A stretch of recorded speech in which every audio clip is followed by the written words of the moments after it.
I am gonna get a drink though.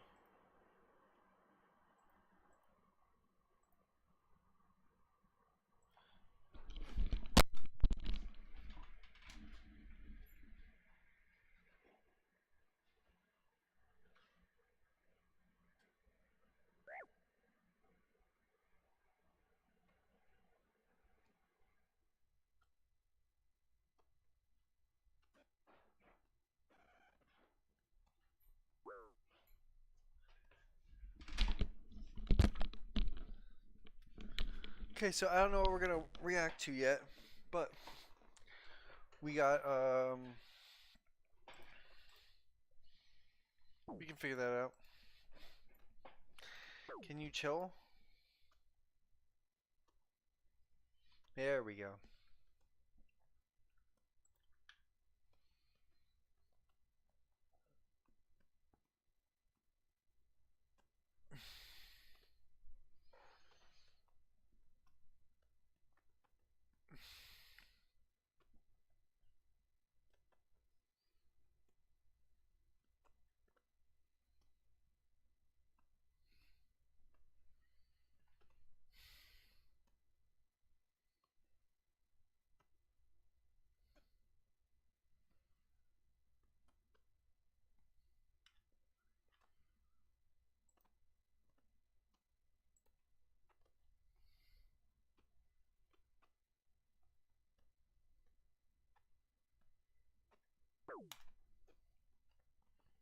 Hi, I'm Will from Zager LLC. If you use Steam, the PC. Hello. Did you know that practically everything you own is produced by only a single company? Well, that's only slightly hyperbolic. The vast majority of things you own or consume daily are things produced by an ever decreasing handful of giant producers who have near total control over the market and your life. We'll discuss the US mostly, but this is valid for practically every country on Earth. Under capitalism, most of the supposed variety that exists is only artificial. One single massive conglomerate with hundreds of sub-brands underneath, producing basically everything from shampoo to medicine. Toothpaste is a perfect example. Go to any grocery store and gaze in awe of the hundreds upon hundreds of boxes. Take a look at any number of them to find out that magically they're all made by either Colgate-Palmolive or Procter & Gamble, the makers of Crest. Candy isn't any different. Just 3 companies make practically every candy on Earth: Mondelez International, Mars Incorporated, and the Hershey Company. Medicine is the same. Over a standard lifetime, you'll only really encounter 2 companies, Pfizer and GSK. Even in death, Hillenbrand caskets make up 50% market share of all caskets made. The other half belongs to, unsurprisingly, one other company. This is reproduced even in day-to-day things you wouldn't even think about. Meta owns Facebook, Messenger, Instagram, and WhatsApp, things that the bulk of humanity uses at some point or another throughout their day. Retail with Walmart, Amazon with many specific lines of business, eyeglasses with Luxottica, mattresses, dairy, meat, airlines, glass, alcohol, appliances. Think about it, and there will most likely be at most 4 major producers that absolutely dominate the landscape, with the number decreasing year by year. The traditional argument for capitalism that allows for variety really does fall flat. At its core, capitalism tends towards monopoly. Marx termed this decentralization of capital, and is not only a natural process of the system, but also absolutely necessary. When there is market competition, different entities compete, and some lose out while others win. When they do win, do they let the loser keep their market share? Of course not. The winners slowly, or not so slowly, consolidate a bigger and bigger market share into themselves, cornering the market and establishing themselves as the key player in that particular industry. Another unchanging myth of capitalism, that of the small business, also falls flat in relation to this development. Small businesses logically provide mostly small-scale services to mostly local customers. They employ a few dozen workers at most and source their own materials from other companies, usually large conglomerates. Slowly but surely, small businesses either end up becoming large capitalists, joining the ranks of those conglomerates we've spoken about, or they are bought out, are outcompeted, or simply go under. The latter, of course, being the most common by a large margin. This is a fundamental and characteristic development of capitalism that stands in direct contradiction to the established ideological doctrine of those that promote capitalism. In essence, this is yet another example of capitalist projection, in which a core feature of capitalism is thrown onto and claimed to be a shortcoming of socialism. With the concentration of capital comes concentration of wealth too. We should distinguish between those who own the wealth of society and those who have to work for a living. The former, who compose the owning class, live mostly off of investments, which include stocks, bonds, rents, mineral royalties, and other property income. The latter live mostly off of wages, salaries, and fees.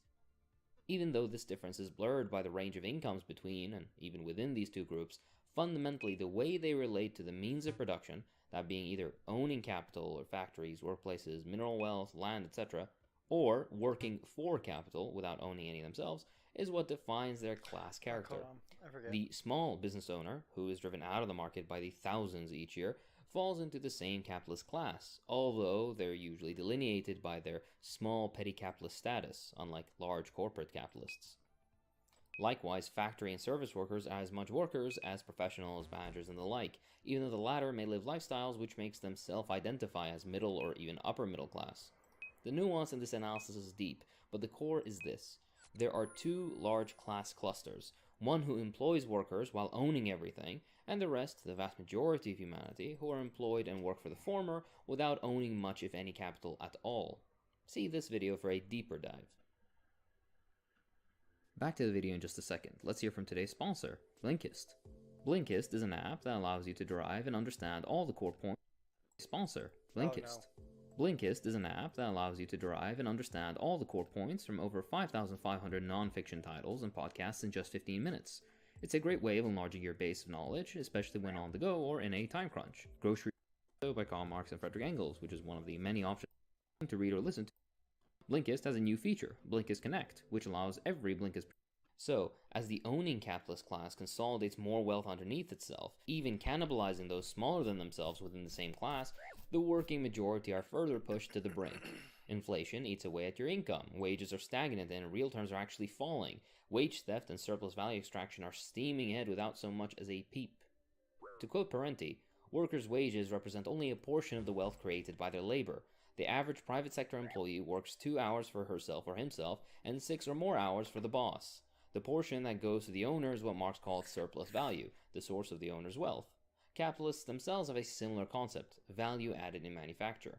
In 2000, workers employed in manufacturing alone produced at least $1.64 trillion in value added, as reported by the US Census Bureau, for which they were paid $363 billion in wages, or less than 1/4 of the market value created by their labor. Workers employed by Intel and Exxon received only about 1/9 the value added, and in industries such as cigarettes and pharmaceuticals, the workers' share was a mere 1/20th. In the last half-century, the overall average rate of value added, the portion going to the owner, in the United States more than doubled, far above the exploitation rate in other industrialized countries. We'll quote Parenti a lot today. What does that teach you? That you should definitely read more Parenti. This presents itself, contrary to the often heard myth of the middle class, as severe wealth inequality. The top 1% own more than 50% of the nation's wealth, in total and in real terms, be they stocks, investments, bonds, resources, land, or any other assets. In essence, a minute percentage of the population owns more than the combined wealth of 90% of people. Even for those working families that own some investments or stocks, they're often of insignificant amounts, with them almost entirely being under $2,000, if they have any at all. If you were to factor in debt, mortgages, and other responsibilities, the vast majority of American families have practically no real assets, and in some terms, even negative value. Those self-made fairy tales are, well, just that, fairy tales. Most people die in the class to which they were born. Meanwhile, the absolute richest rarely worked for their money, with inheritance bringing in the lion's share of wealth over several generations. With skyrocketing corporate profits, there is ever-rising income inequality. Marx said, there must be something rotten in the very core of a social system which increases its wealth without diminishing its misery, and that rings ever true. Investment growth, which is usually reserved only to the very wealthy, has grown up to 3 times faster than income from work. Since the 90s, the 500 largest U.S. industrial corporations more than doubled their assets while eliminating over 5 million jobs. Since then, and especially during COVID, they've reported year after year of record profits. In fact, the sheer level of wealth development seems eerily more like a wealth transfer, in which the bottom 90% lost trillions in wealth and the top gained trillions in wealth. To complete the poetry, they also find many loopholes to avoid any possible way of paying back that stolen wealth into society by dodging and politically securing reductions in taxes year in and year out without consequence. All the while, real incomes for the rest of us fall. The power of the wealthy business class is unlike any other. Through massive networks of representatives and companies, these corporations and their owners control the rate of technological development and availability of livelihoods. They relegate whole communities to destitution when they export the industries overseas for cheaper labor markets. They devour environmental resources, stripping forests and toxifying the land, water, and air, while creating conditions of scarcity for millions of people at home and abroad. A small number of giant corporations control most of the US economy. The trend is towards ever greater concentrations as giant companies are swallowed up by supergiants in industries such as oil, pharmaceuticals, telecommunications, media, health insurance, weapons manufacturing, and banking. Let's name a few examples. Chase Manhattan took manufacturers Hanover and Chemical Bank, which were then acquired by JP Morgan. 3 years later, JP Morgan Chase bought up Bank One in a $58 billion deal that created the second largest US banking company. Verizon took over MCI for $6.7 billion, while Sprint and Nextel merged for $35 billion. Oil titans such as Exxon and Mobil merged, while Chevron took over Gulf and then consolidated with Texaco. To quote Parenti again, the enormous sums expended on these acquisitions could be better spent on new technologies and production. Over the past 25 years, US corporation giants spent only $2 trillion on research and development, but $20 trillion on mergers and acquisitions, great expenditures of no real social value. Such mergers benefit the big shareholders, creditors, and top executives, but leave consumers and small suppliers with fewer choices and higher prices. These entities that drive all these mergers, further consolidating power over the economy, which drives everything in society, are carried out to the benefit of that small sliver of the population discussed before. This puts an indescribable amount of power in a small handful of families, which use that power to win political concessions and change for themselves. The Rockefellers are an excellent, although not the only, example. They hold stakes in just about every industry in most countries on Earth. The Rockefellers or their associates sit on the board of many of the largest oil companies, titans of industry, and banks. They've even held political office at the level of president, vice president, top cabinet positions, the governorships of several states, key positions in the Federal Reserve Board, the CIA, foreign relations positions, US Senate, and House of Representatives. And that's only one of these hyper-influential families. With all this centralization of capital and power, all the rest of us are worse off for it. In standard American mythology, corporations are held sacred as job providers. To quote Parenti, the top 200 transnational corporations account for more than a quarter of the world's economic activity, while employing hardly 1/100th of 1% of the world's workforce. The capitalists seek to raise profitability by downsizing, meaning laying off workers, speed-ups, making the diminished workforce toil faster and harder, downgrading, reclassifying jobs to lower wage categories, and using more and more part-time and contract labor, meaning hiring people who receive no benefits, seniority paid vacations, or steady employment. Tens and hundreds of thousands of well-paying manufacturing jobs have been eliminated through the above measures. Meanwhile, the vast majority of new employment is in precarious, insecure gig or other temporary economy nonsense. Of course, cutting jobs leads to less buying power for the majority of the population. Less buying power means less consumption, which leads to crises of overproduction and recession. More stuff is produced than there is demand for it, as people simply cannot buy, or choose not to buy, those same goods or services they produce. This is a catastrophe for the working class and even small capitalists, where small-time competition is eliminated, unions are weakened, the reserve army of labor is strengthened further, depressing wages, and the large capitalists walk off with massive bailouts and bonuses, even when their own companies or banks go under. To quote, during recent recessions, corporate profits grew to record levels as companies squeezed more output from each employee while paying less in wages and benefits. Yep. Nowhere was this more evident than the recent COVID situation. With an increasingly bleak employment picture also comes a capitalist favorite, inflation. Annual inflation rates as low as 3% still nonetheless erode buying power over just a few years. Currently, the US inflation rate sits at 8%. A common lie is that higher wage demands are what drive inflation. They claim that higher wages mean higher production costs and as a result end up in higher prices. Looking at the facts though, prices and profits have risen far quicker than wages. Those fields which account for the vast majority of household spending, food, fuel, housing, and healthcare, are also usually badly compensated, aside from a few exceptions, and are amongst the most inflationary. Prices rise, but wages have stayed stagnant, and even fallen in real terms. It isn't workers pushing up prices, it's the profit motive. To quote Parenti yet again, the wage-price inflation spiral is usually really a profit-price spiral. with the worker more the victim than the cause of inflation. This is not to deny that by depressing wages, business is sometimes able to maintain a slower inflation creep while pocketing bigger profits. As financial power is concentrated in fewer hands, prices are more easily manipulated. Instead of lowering prices when sales drop, the big monopoly firms often raise them to compensate for the decline, as happened with some companies in the 2009 recession. Prices are also pushed up by withholding distribution, as in 2005 when the petroleum cartels created artificial oil and gasoline scarcities that mysteriously disappeared after the companies jacked up their prices and reaped record profits. There's a lot more nuance to this discussion, obviously, but that can't be fully covered in a 20-minute video. The point, however, is clear. Massive corporations consolidate more and more underneath themselves and have undeservedly massive influence over every facet of our lives. This is a situation that cannot be solved within the capitalist system itself, and if you're curious about solutions, then I can recommend these 2 videos here. That's all for this time. If you enjoy what I do, then please consider supporting me on Patreon. It really does help. I'd like to thank my patrons, so thank you too. Alejandro Arzipe, Sebastian Seigert, Brandon Wambolt,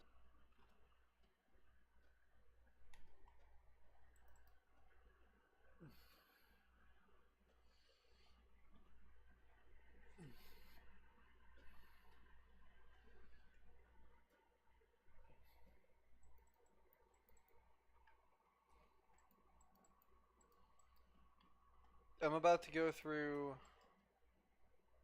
a lot of group Iron Man people here. Actually, hold on. Before I add shit, let me do some more organization. There, this and there. Yeah, that looks cool. Good enough. Let me pull out.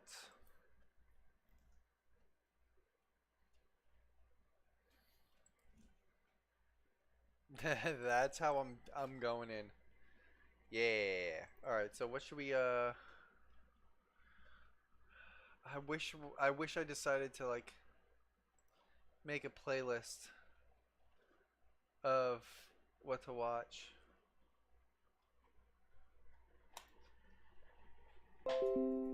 Let's listen to some spicy questions with spicier answers. Whew.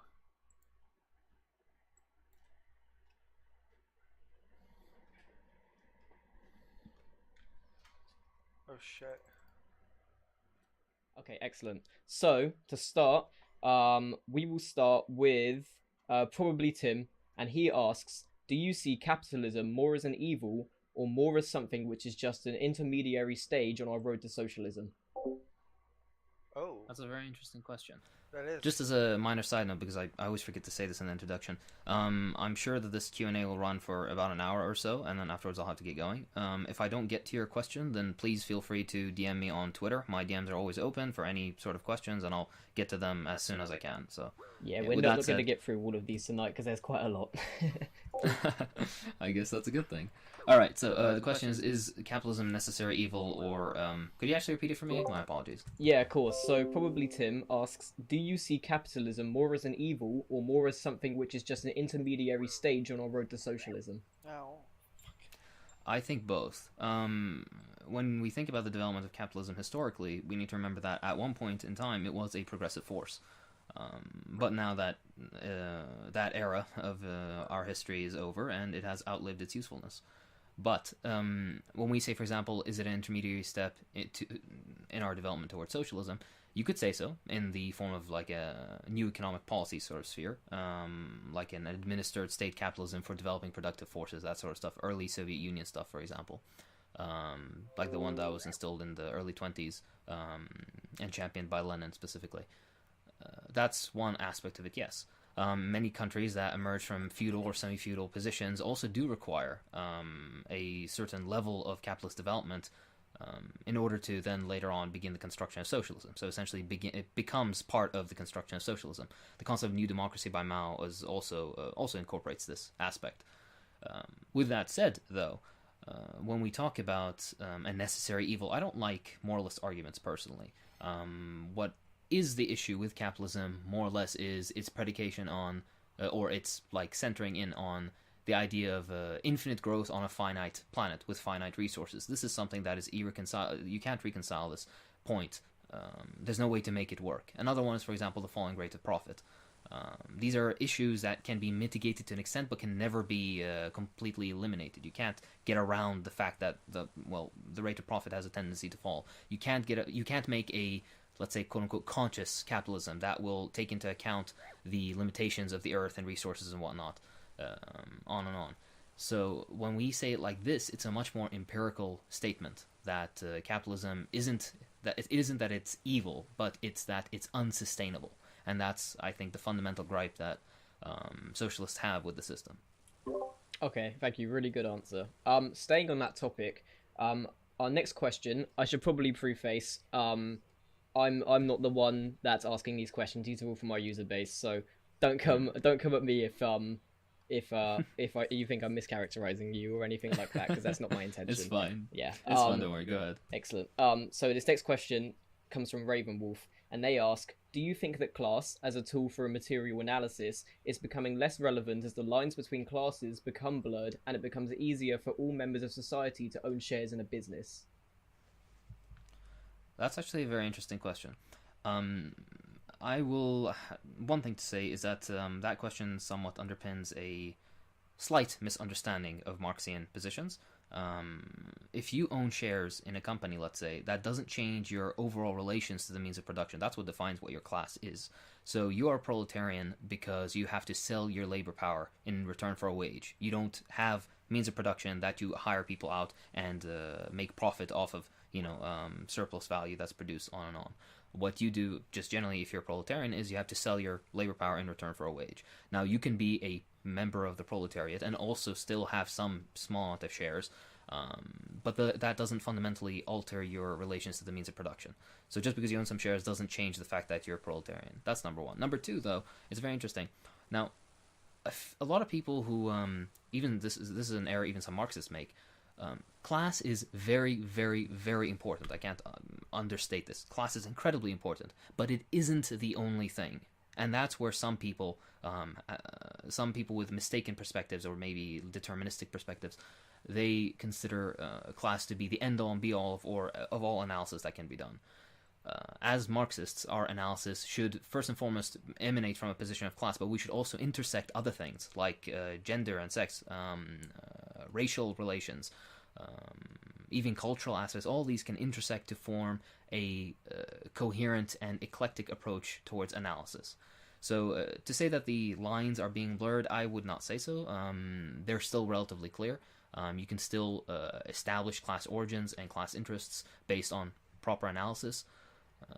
The only thing that's missing, and I think that's where the misunderstanding stems from, is the proper approach, let's say, where you also allow for intersections of other equally important aspects in some regards, like, for example, gender and sex, like, for example, race, on and on.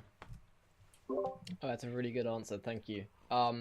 This next one, moving away from the topic of capitalism, comes from Medieval Comrade, and they ask, what is your opinion on the Arab socialism movement in the late 50s and 60s that was spearheaded by President Nasser, I hope I'm pronouncing that correctly, and his attempt to unify Arabic countries under the Arab Republic? Don't worry, you pronounced it perfectly. So the general approach of the Arab socialists of the middle of the previous century, it is almost correct, and they achieved quite a bit, but also failed in many regards. My general opinion of them is it was a laudable attempt, but one of the many reasons that they failed was fundamentally because many of the Arab socialist tendencies, you can say, that weren't explicitly Marxist, like for example, Nasserism, or for example, Ba'ath, like the Ba'ath Party and stuff like that, and Ba'ath ideology. They rejected class struggle. They did agree with certain, let's say you can say, almost economistically deterministic. Man, what's the English word for this actually? Sorry, sometimes this happens where my English fails me. I completely forget. Yeah. In case people don't know this, English is my second language, so sometimes it does fail. What I'm trying to say is they agreed with the economic, let's say, directives or administrative things that were done in other countries, like in the Eastern European countries, and they tried to replicate them. But they did not fundamentally have a correct ideological position. What do I mean by this? What I mean by this is that a lot of them, for example, would nationalize industry, which is good. They would try to collectivize agriculture to an extent, not as much as, for example, the socialist countries did, but to an extent, which is equally good. But when you do this without having a proper approach to, for example, the workplace, like on the micro level, like reorganization of workplaces, the formation of cooperatives, for example, on one level, like on the agricultural sector, or the formation of like working councils in factories. This is on one segment. Another segment, you also have the error that is the rejection of the class struggle, which basically means that it approaches at the position of class collaborationism, meaning that, it doesn't matter if we have a member of the Arab proletariat or a member of the Arab bourgeoisie. We're all Arabs together, and we should kind of like, develop things together forward and blah, blah, blah. This is a mistaken idea because the fundamental interests are diametrically opposed. And as a result, this can cause issues along the lines of, for example, giving too much power to the national bourgeoisie. Because they were anti-colonial ideologies in the first place, they rejected foreign capitalists for the most part, which is a good thing. But they gave too much reign to national, to almost, which would become eventually comprador bourgeoisie. This was seen in Egypt, for example, to an extent. This was seen in the North African republics, in Algeria and Tunisia, for example. And this mistaken position is fundamentally arises from their rejection of the class struggle. That's kind of the point I'm trying to highlight. Other than that, it was an impressive attempt. They achieved a lot of good things. They managed to do a lot of good for example, the education level of the population, for women's rights, on and on. But at the end, the reason they failed was mainly because they lacked the correct ideological line, as well as, of course, these progressive anti-colonial regimes were against Western interests and Western imperial interests in particular, and as a result they were combated, whether they be in Libya, for example, or Iraq to an extent, or Syria, or Egypt at the time, on and on. I hope that was somewhat of a scattered answer, but I hope it kind of clarifies my position. Yeah, that was a great answer. Staying on the topic of Arabic nations, our next question also comes from Medieval Comrade, and they ask, how do you see the Arab Spring, and how should have it been done, according to your opinion, in order to achieve a real change? The fundamental issue of the Arab Spring was that it was a spontaneous movement. Not that there's anything wrong with spontaneous movements, but the primary issue wasn't on the people's side, it was on the leftist parties of the region. Now, this is, if we want to color it in Maoist terminology, we would say that they were trailing behind the people, these leftist parties, or Marxian parties, socialist parties, whatever you want to say. What this means is that normally when you have a spontaneous movement, like the July Days is a good example if you want to, October Revolution, or not October Revolution, but I mean Russian Revolution example. When the population is a bit ahead of the party, this is a fundamental failing of the party itself for not properly analyzing the situation and directing this righteous outrage, you can say, in a more productive direction. And that's fundamentally why the Arab Spring failed, because there were no coherent political institutions and groups that represented the desires of the people, particularly of the workers, and had a proper avenue of getting those things done. That's the fundamental issue. Other than that, it becomes a much wider question of how diverse the protests were, the extent in different countries, and all that. But the fundamental issue was that there was no proper political leadership, particularly from a left-wing perspective. Yeah, that's about that. Okay. The next question comes from Hacked Duck, and they want to know, what are some of the shortcomings of the Iraqi Communist Party? How long do you have? So okay, I'm gonna just what's the term in English? Quickfire them? Yeah, I'm just gonna say a couple quickly.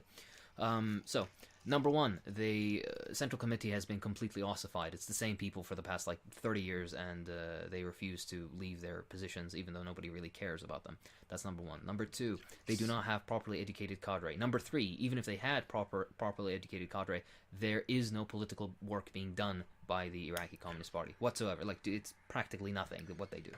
Number four, they've never had or developed a proper political program for Iraq. The last time a somewhat decent political program of the Communist Party was developed was maybe in 1952.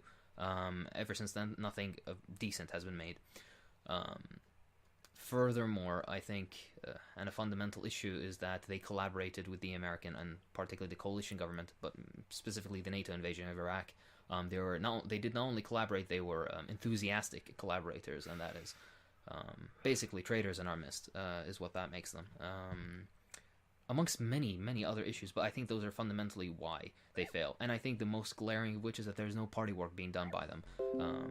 It's just vague political, collaborationism with different sorts of unsavory groups that quickly falls apart and never really amounts to anything. Like what happened with Muqtada Sadat a couple of, years ago now at this point, since it's 2021. But yeah, so you understand what I'm trying to say. So those are some of the many, many faults.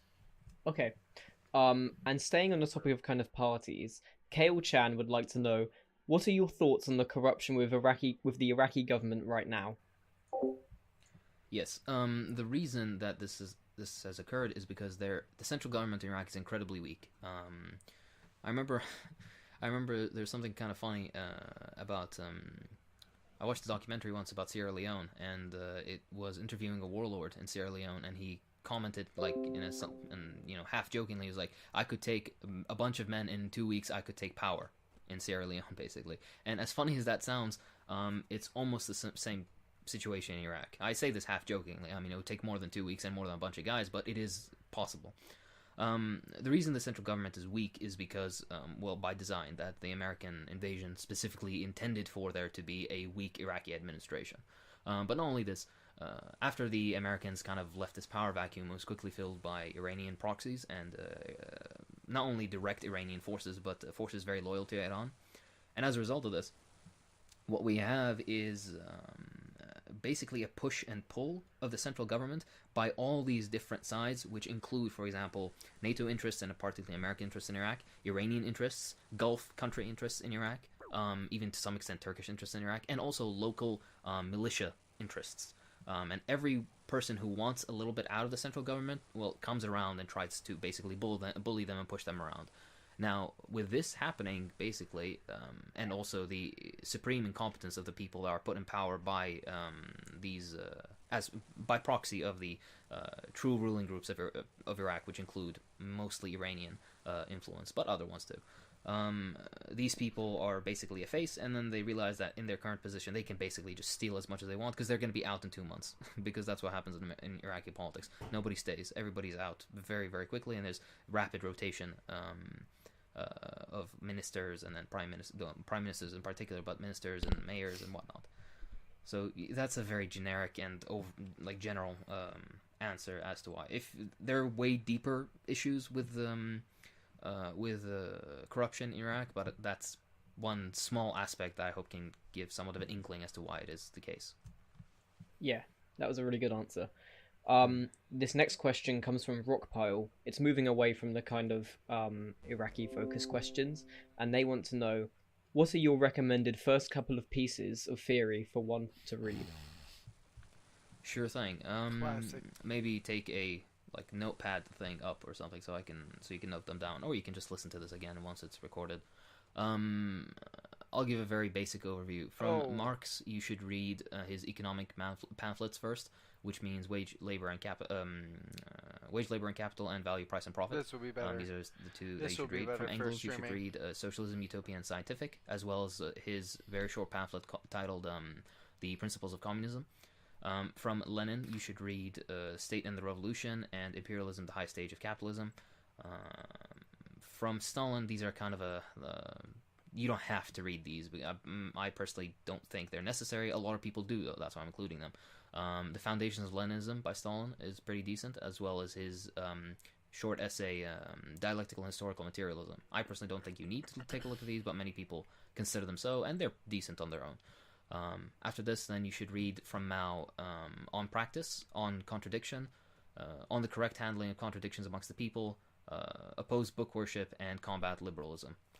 This is a very basic outline, and this will give you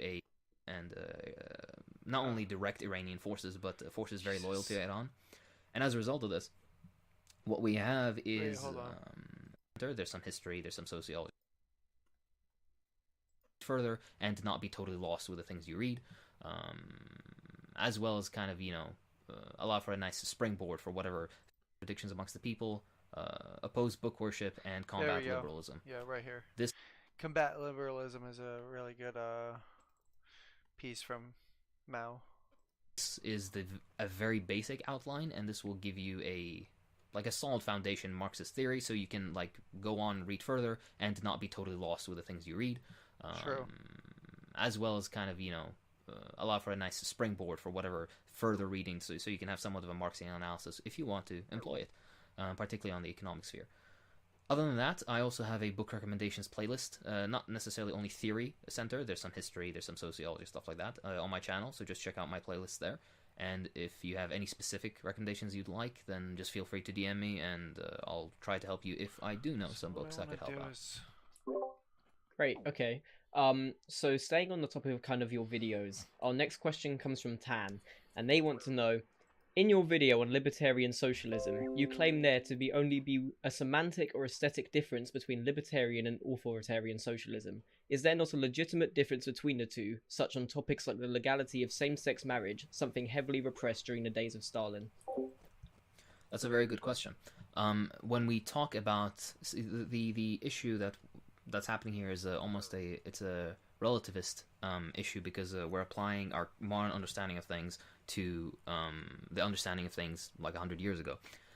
When we talk about authoritarian, libertarian, it's not entirely semantic. I was just kind of trying to bring a point forward. I even discuss it later on in the second half of the video about some material differences that could be there, but it depends pretty much on issues of pragmatism.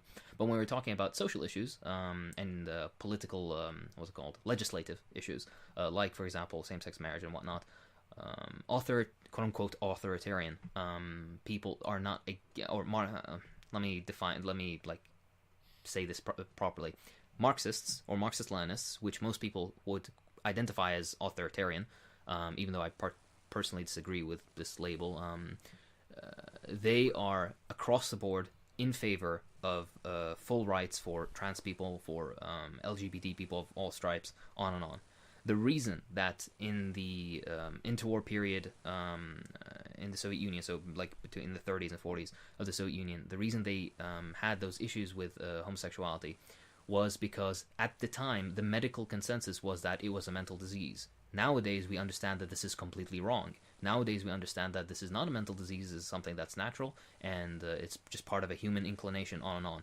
And as a result, we will correct our line and apply proper analysis to the situation, and realize that as the science has developed, and as we now have a better understanding of what, for example, LGBT people and their sexual inclination, for example, or their gender identity, or what have you, now that we understand that this is something completely natural, it is not only incorrect for a Marxist to be against those things, it is, how can I even say this, it's not only, it's just outright, you cannot be a Marxist if you completely reject these things across the board like this, for example. So the reason that back in the day they did this thing was because of the understanding at the time. Now we know that it's completely different, and we correct our line appropriately. I hope that answered the question. If you want further clarification, or have a further question, just write it, and I'll gladly answer. I think that was a really good answer. Now for this next question, I understand you've made a few videos on this, but for some of the people who may not have seen your content before, Hacked Duck wants to know, do you think market socialism, as practiced in China or Vietnam, is a legitimate way of building socialism, or is it revisionist? That's a lovely question. Let me preface it like this. Is it a legitimate way of building socialism? Yes. having a quote-unquote market socialism is a legitimate way of building socialism. Now, is it socialism? Is a market socialist economy a socialist economy? I personally do not think so. The most generous way you can call it socialism, this is kind of bending the definition of socialism, is you have a communist party administering a state capitalist economy with the use of markets in order to raise the level of the productive forces. This is as best as you can get in calling it socialism. But if we were to be wholly honest, it is not socialism economically, but it can be labeled socialism as a transition, because we're we're building socialism slowly, right? And since the goal ends up being socialism and the road that we're down is towards socialism, it could be technically called that. Is it revisionist? It depends. What, for example, some countries are doing can be considered revisionist to some and not revisionist to others. My personal perspective, for example, when it comes to Vietnam, let's say, and their market socialist reforms, it is not about questions of revisionism and more questions of pragmatism and necessity. They need a proper outlet for their economic development. They're a very poor third world country. They can't stick to somebody's perception of, let's say, theoretical purity and stay poor. If what they need to do in order to sufficiently develop their economic structures and productive forces to develop them outside of this feudal existence that they've had for so long, they may need to make use of market mechanisms. Lenin advocated for this in the early Soviet Union, for example, with the NEP, and it was a correct thing to do at the time. Yep. There are some people who argue that what China is doing now could be considered similar to the NEP, just extended. These are things that can be discussed. We can all have conversations on this. There are sides to every story, all that kind of stuff. But when we talk about... My main point is, let's not be dogmatic with it. Let's not have discussions of revisionism or not without doing the proper analysis first. And when we look at the proper analysis and see, did these people have any other alternative, for example, or is this really the best way for them to develop as it currently stands, on and on, then afterwards we can have this conversation. But yeah, so just short answer, I think it is a legitimate way of improving the economic forces of a country and developing socialism overall, but I do not consider market socialism per se to be socialist. Okay. This next question comes from Awaken, and they want to know, how do you think Marxism has changed and adapted to fit the modern era compared to earlier forms of itself? That's a very interesting question. Marxism is an incredibly flexible school of thought, we can say. When you say how has it changed to adapt to the modern situation, well, this is an incredibly broad question, because in every regard it has adapted. The issue, I think, or the idea, the perception that Marxism is more rigid and doesn't adapt, is because some people are not that aware of all the literature that exists, and they are stuck on basically just thinking that Marx and Lenin, Stalin are all that was ever written. I've been noting these works actually for a while, but I can mention them again here. For example, when we talk about concepts of labor aristocracy and value transference, which is something it's kind of a little hobby of mine right nowadays, the works of Zach Cope, for example, the works of Suwandi, the works of Samir Amin, all of these have been done within the past 2 decades. Samir Amin's last book was published in 2011, even though he died in 2006.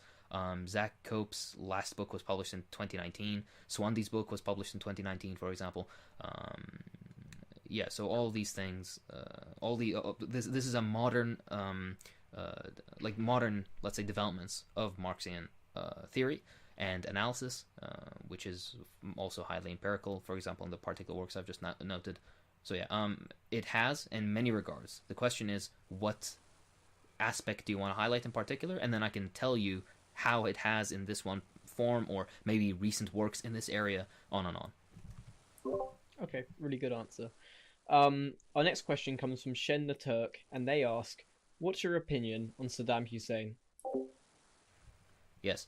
Saddam Hussein, he was a very complicated figure. He was not particularly good, but it can be said that he's better than what we currently have in Iraq now. And by Saddam, I don't particularly mean Saddam Hussein himself. What I mean is the Ba'ath administration of Iraq. And I'll highlight, I think, 3 aspects that can kind of put this point forward. The first of which is the stability of the country. Now, even then, even under the Ba'ath administration, it wasn't the most stable country on earth, but it was still relatively stable. You could live a relatively stable life. That's not the situation now. Second point is the issue with, for example, education and employment and women's rights and stuff like that. The Saddam government or the Ba'ath administration was far better on these things than the current administration is.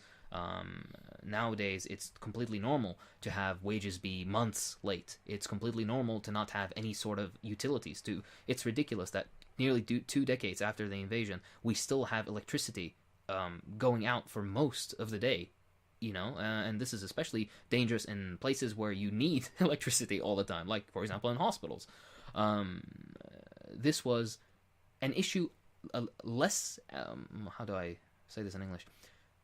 A small proportion. This was a smaller issue. There were still power outages, for example, during the Ba'ath administration. But the thing is, at that time, there were some of the worst, if not the most severe sanctions on earth, economic sanctions on earth, being placed on Iraq. Now, Iraq has no sanctions on it, and it still can't provide. Not only can it not provide, it's doing even worse.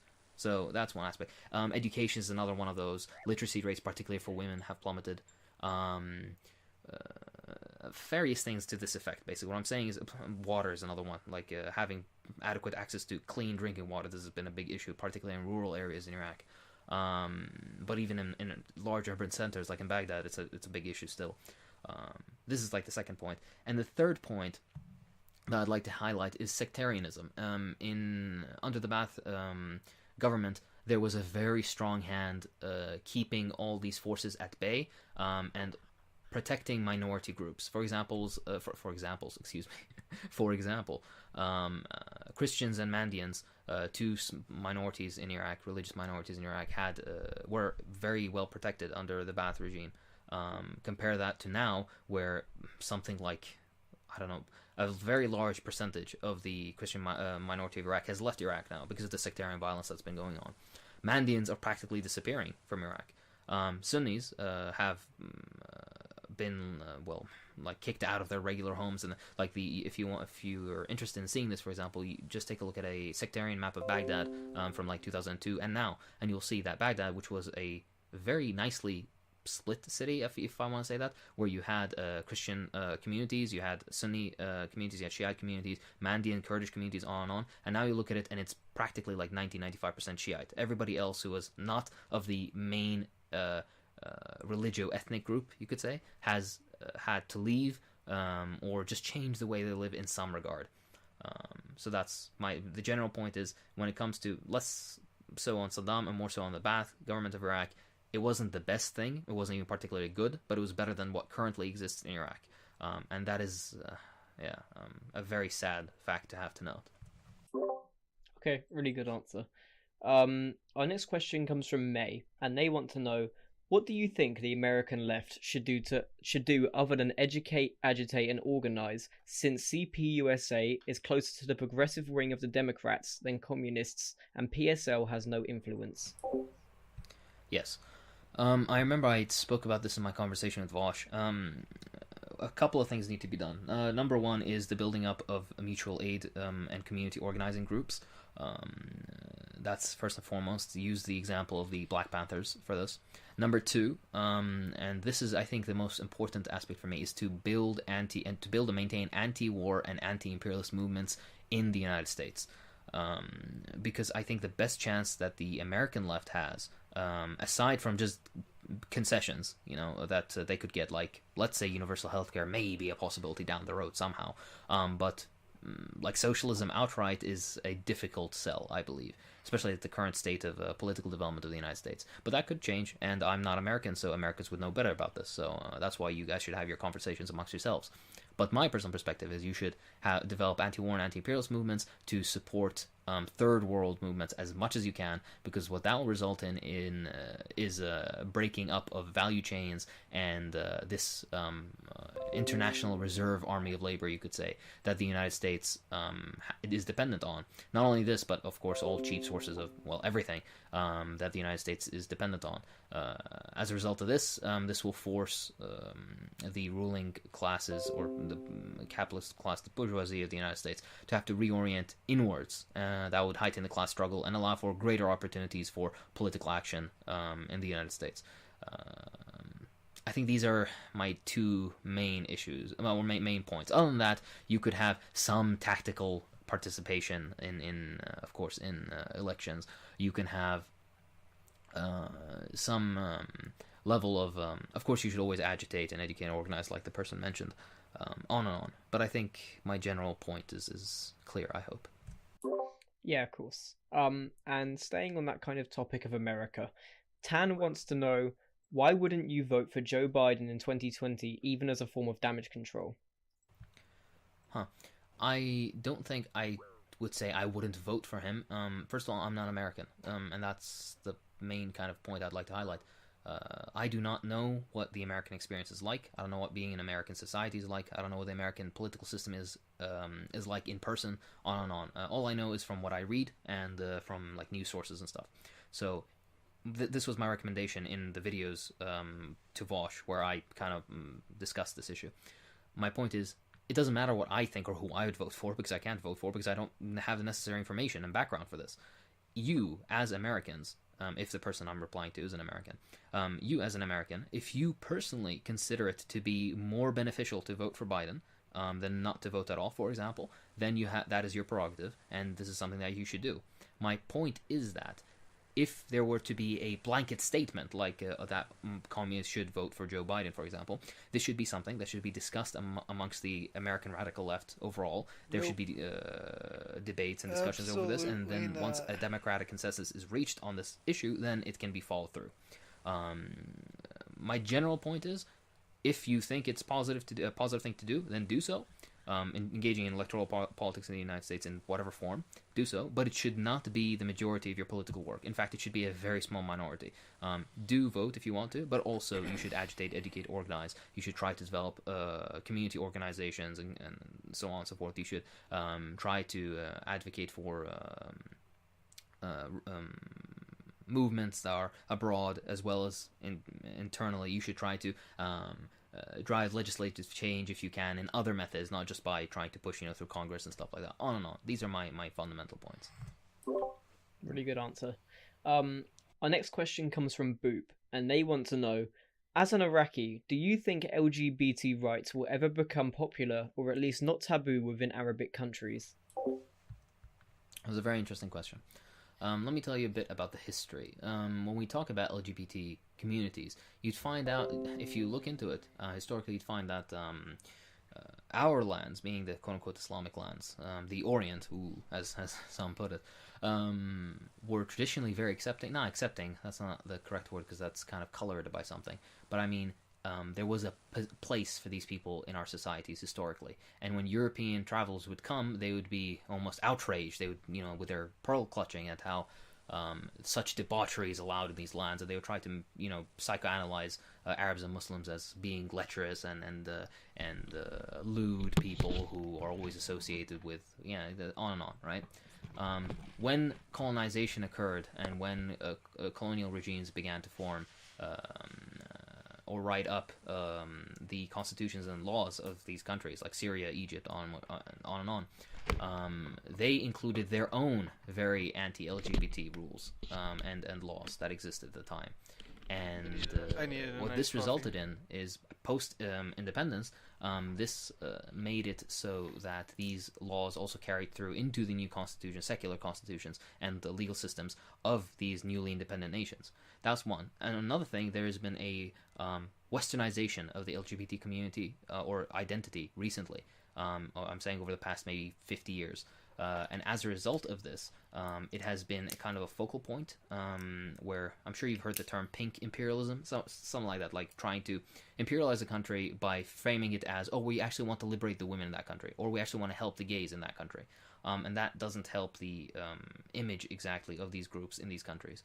But now that they are somewhat, or to a very unpleasant extent, homophobic or anti-LGBTQ, certain political changes need to occur, and these need to be part of working class organization or political groups or parties programs.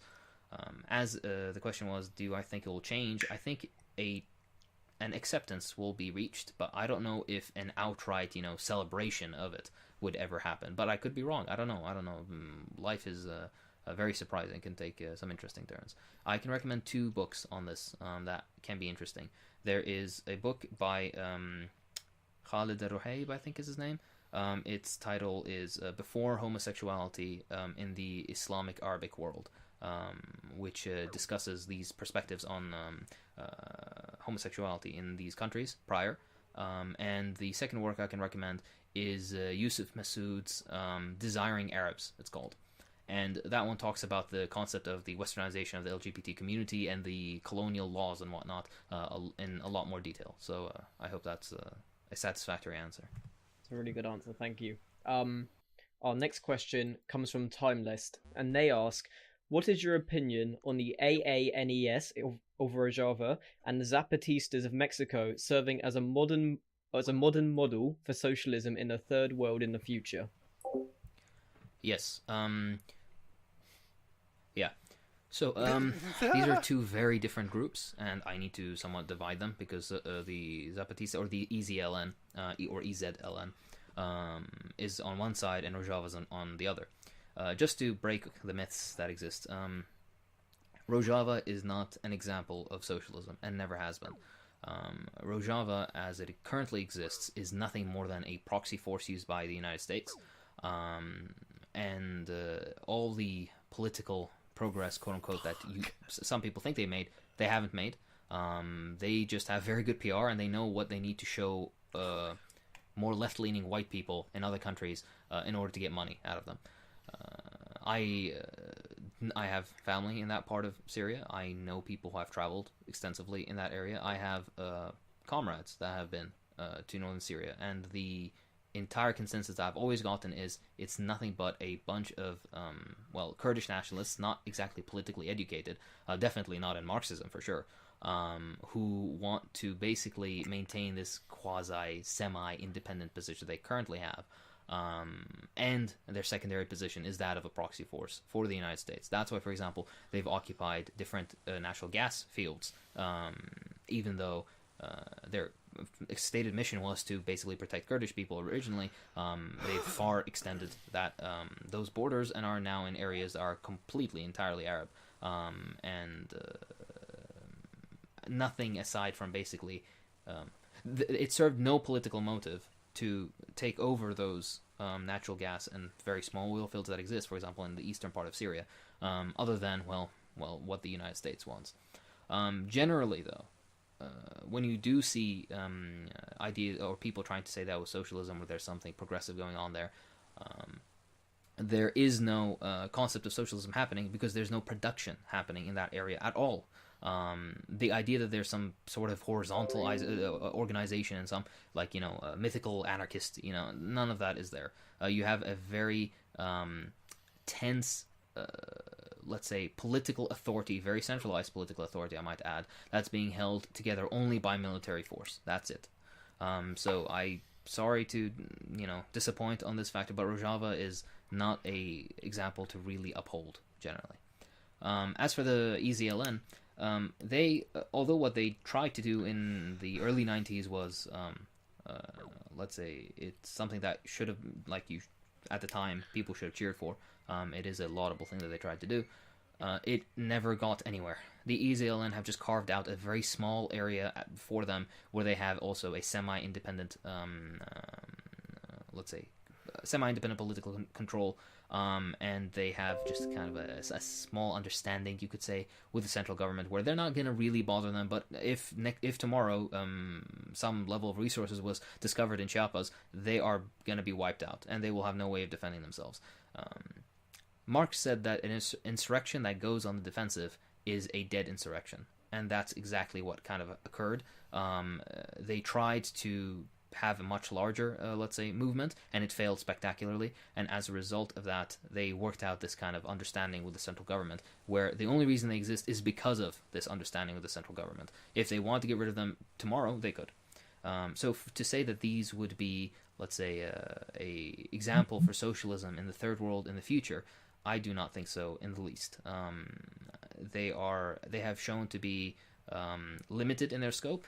They have shown to be, particularly in the Rojava case, for example, only possible because of much bigger political events happening around them.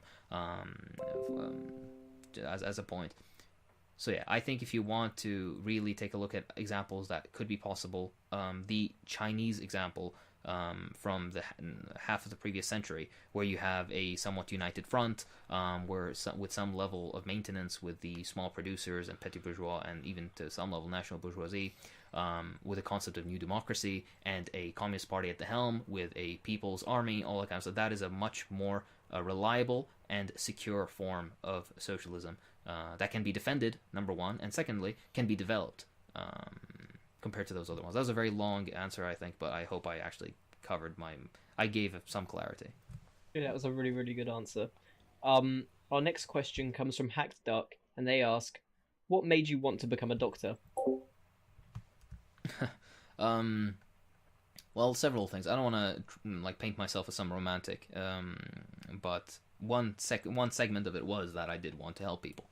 But also it made me realize, and this kind of informs my political beliefs, that being a doctor you can only help several people at a time, and in your lifetime you're gonna help a very small percentage of people.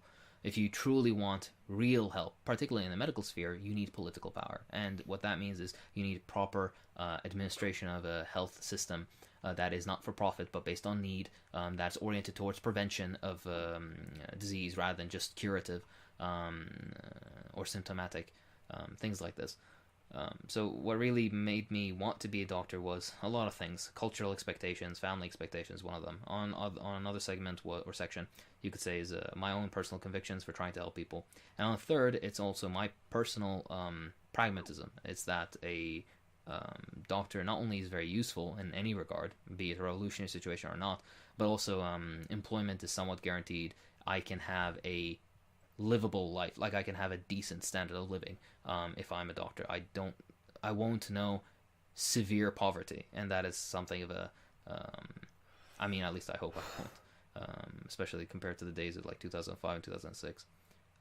But generally what I mean is that it allows for a certain level of security that some other much more interesting, possibly to me, fields do not allow for. I hope that kind of covers the question. Okay. Our next question comes from Hackstuck again, and they want to know, what is your opinion on the current situation in, I hope I'm pronouncing this right, Xinjiang, China, province with the Uyghurs? Sure thing, that's a very good question. Alright, so my personal perspective is this. There is a... oh my god, this might actually take a little while. I'll give a very quick rundown, and if people want a much more in-depth answer, they can DM me. Basically, what used to occur was, Xinjiang is a sparsely populated and distant province of China, and it's also the most underdeveloped, economically as well as socially. As a result of this, you had certain issues with basically dissatisfaction with the central government, which is understandable when there is not employment issues and educational issues and whatnot, right? As a result of this, there were certain groups, jihadi groups or Islamist groups, that tried to take advantage of this situation by recruiting impressionable, if that's the word in English, right? Impressionable youth in the area. And as a result of this, the region has suffered from many, many terrorist attacks over the past 2 decades, even longer, but over the past 2 decades it's really ramped up. Do your research into this and you'll see that. As a result of this, the central Chinese government realized that they need to do something. And what would they do? Would they take the Iraqi strategy? Because in Iraq we have the exact same issues. Dissatisfaction with employment and education and whatnot causes Islamist groups to take advantage of impressionable youth for their own political ends in Iraq as well. Would the Chinese government take the Iraqi strategy of doing nothing at all and basically allowing them to run rampant, which is what happens here? Would the Chinese administration take the US NATO strategy of bombing them into the Stone Age, which has shown to never work, in fact it makes things even worse? Or would they try something new? The perspective or the thing that they're trying to do is this. How about they give them proper language training, because they speak a different language, a Turkic language, they don't speak Mandarin. So they give them language training. They give them vocational training so that they can allow them to be properly educated, so that they can enter the workforce and have skills, marketable skills. They give them proper religious guidance with educated imams that would discuss with them why ideas of, like, for example, suicide bombings and terrorism are wrong. They would give them general education, general social education, for example, like education with women, telling them that you don't need to have 6 kids, you don't need to keep trying for sons, having a daughter is okay. These sort of things. These are certain primitive population or uneducated populations do have these preconceptions. In rural areas in Iraq, this is still very common, for example, as well. So they have them in these vocational centers, because if you're gonna go about doing this massive re-education of this group of people, by the way, it's not the entire ethnic group. It's only people who are susceptible, and the way that they are susceptible to or impressionable to radicalization, and that's why the vast majority of the people are men. But also there's some women, but the vast majority are young men. As to use a favorite word of the far right, military age, as much as I don't like that word, but you understand what I mean. It's young men who are impressionable, who have a lot of energy and nowhere to put it, is what I'm trying to say. And if you want to educate all these people, how do you do it? Do you just do it like on a one-on-one basis? No, it's better to build a proper center that you bring them in, they stay there for a little bit, you give them all this education, then you let them out into the workforce with proper guidance and on and on. And that's what's been happening in Xinjiang. That is what the evidence shows. Now, what the Western media has been portraying is something completely different. They've been saying that there is a genocide. Now, first of all, I would question that premise that there is a genocide, but let's give that precept. Let's assume that something like this is happening. If there was a genocide, where is the evidence for it? Can we take a look at it? Well, yes, we can take a look at it. When you do take a look at all the evidence that's reported on the New York Times and the Washington Post and Reuters and stuff, a lot of it goes back to one guy named Adrian Zenz. Adrian Zenz is a notorious anti-communist Christian fundamentalist who believes that he was sent by God in a crusade against China. He has made many claims based on interviews of sample sizes as small as 8 and 12 people. At certain times. He has not been to the region. He has not properly undergone a proper investigation of these things. He has basically made up lies. He has made up things about this. And many outlets, Western outlets, have reported them without doing any fact-checking. Now, with all that said, does that mean that the Uyghurs or Uyghurs, I don't know how it's properly pronounced in English, but it's Uyghur in Arabic, are they just hunky-dory? Is everything great for them? No, of course not. They live in a distant province that is incredibly underdeveloped, where they have issues with education, they have issues with social conservatism and just general backwardness. There is an increased police presence in the region because of the past 2 decades of terrorist attacks that have been occurring. Life is not particularly easy for this group of people, but it's not the hellhole that it's made out to be, right? I'm not trying to say that everything's completely fine, but I'm not trying to say also that everything is absolutely, what exists there is not genocide, but an active attempt at weeding out radical or radicalized elements within society in order to prevent the violence that has plagued the region for quite a bit of time. And my perspective as an Iraqi who has to deal with this in Iraq, these sort of issues, I wish such a setup existed in our country. So, was Soviet intervention in Hungary in 1956 justified? That's a very interesting and very complicated question. I want to preface it just by saying, does it really matter now that we're in 2021? I don't think so. So this is only for historical interest. But if you do want my answer, it's a yes and a no. Your door is justified in the sense that there was a counter-revolution that was happening after a while. And that did need to be crushed. There are certain aspects, like for example, the drawing of the Star of David over the houses of Jewish people, so fascist mobs can go and murder them. Yeah, that's not a good thing. For example, that's one side of it. On the other side of it, though, the reason the uprising happened was because there were legitimate concerns, and let's say, what's the term in English?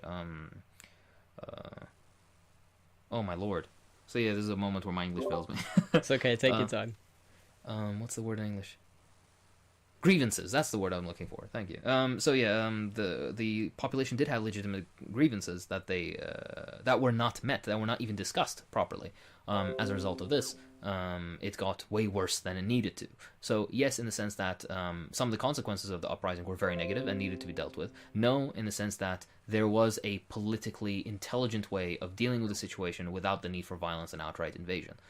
So that's kind of a much more nuanced answer than you were expecting, probably. But yeah. That's a good answer. We've probably only got time for one or two more questions, just because we are about to hit the 1 hour mark. So the next question comes from the tax collector, and they want to know, would you say where you are from and your background had any influence on your political beliefs? For sure. Everybody's background and origin has influence on their political beliefs. That's part of materialism, right? The place I'm born in and the society I grow up in definitely has an effect on the way I perceive things around me and my political understanding. My direct experiences with American imperialism are what resulted in me trying to seek out some form of, let's say, explanation of why things are the way they are around me. And that's what led me mainly to socialism, and particularly Lenin and his amazing analysis of imperialism. And also what has driven me to ideas of why socialism is something that's absolutely necessary. So yes, I would definitely say so. Good answer. Our next question comes from the Meme Lord, and they want to know, do you believe humans have free will? Yeah, I would say so. Free will, yeah. Okay. And finally, I think to finish off now, we're going to land on a question from Etelex. I think I'm pronouncing that correctly. How come Lenin abolished the local Soviets even though he previously wrote positive of them? Oh, that's a very interesting question. This would take a very long answer because there's a lot of background information that's necessary, but I'll try to condense it. And if you want further information, then just DM me. Or refer to Edward Carr's excellent, Carr, C-A-R-R, his excellent work on the Russian Revolution. It's in 3 volumes. In the first volume, he discusses the Soviets and their history and what happened with them. It's a very, very good work. But yeah, basically what occurred was the Soviets at the time, and right after the February Revolution, they existed as a form of dual power. That's what their purpose was. They existed as dual power to rival the provisional government. Now, once the revolution was conquered, once it occurred, there's no point in having dual power of workers when the workers are already in government. Do you understand what I'm trying to say? So as a result of this, 2 or 3 things happened. I want to see how I can enumerate this in my head. The first thing was the Constitution, the very first Constitution of the Soviet, or of the RSFSR, which was written in 1918 and was ratified in July, I think? March or July, I can't remember. It was ratified in July, but it was being written throughout. It fundamentally reorganized the structure of the Soviets. So instead of having I believe there were 17 or 18 Soviets at the time in 1918, and in order to reorganize the Soviets into a proper administrative structure of the entire nation, so not only to have them these 18 mostly western part of Russia cities, but to have them across the entire all of Russia, and then later on throughout the Soviet Union after it was formally formed in 1922, 1923.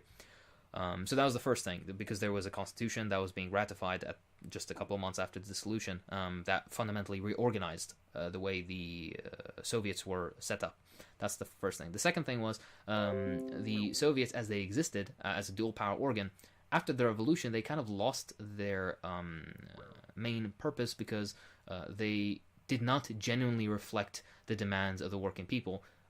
Because of several things. Number one was voter fraud and stuff like that, because nowadays, even 2020, we have 2021, we have difficulties in counting votes and stuff like that, making sure everything's fair and nice and all that. You can imagine how it was in 1918 in the countryside in Russia after World War One. As a result of this, so there was that issue, but also most of these Soviets only existed in the western part of Russia, in 17 or 18 cities, like I mentioned before, and didn't rightfully represent the will of the people of, at the time, the Russian people, but then later on the Soviet people overall. And the third point that I just kind of want to generally highlight is that this was in the very tumultuous period of right as the revolution was concluding and the Civil War was beginning, and having multiple streams of political power and not centralization is incredibly dangerous to a fledgling revolution. To have all these different streams of political power, even though they were technically allied with the central government, to have them just scattered about and not actively directing according to directives of the central government would result in basically catastrophic problems with the organization of the Civil War effort. So it's basically like a perfect storm of, well, there were reforms going in via the Constitution of how to have the Soviet system be set up. Factory Soviets and agriculture Soviets going to town Soviets, which go into region and rayon Soviets, which go into governmental Soviets, which go into nation-state Soviets, which then go into the Supreme Soviet and the Supreme Soviet, the Soviet of Nationalities in the Supreme Soviet, excuse me. So that was the first thing, the constitutional. The second thing was the very fact that there were many issues with the existing Soviets. And then the third one was the Civil War and the consequences of having a more decentralized approach to power would be dangerous. I hope that kind of clarifies why in a very general way. Yeah, that was an excellent answer.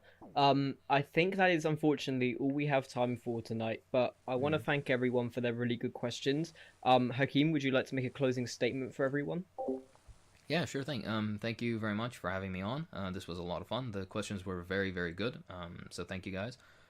I've had actually a migraine the whole day, so I'm sorry that I'm speaking more quietly and I'm not that, like, on my game or something, or if I misspoke or something. I'm not entirely in it right now.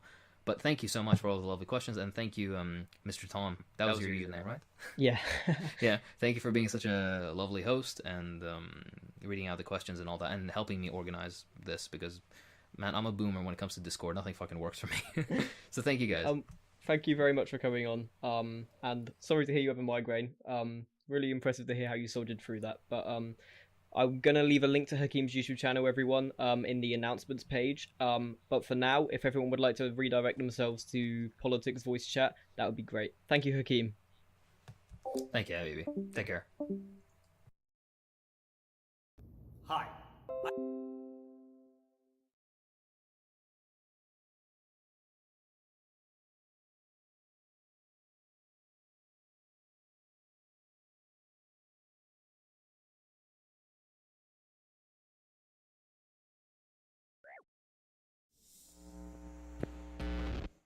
This episode and others like it are made possible by the generous support of my patrons on Patreon.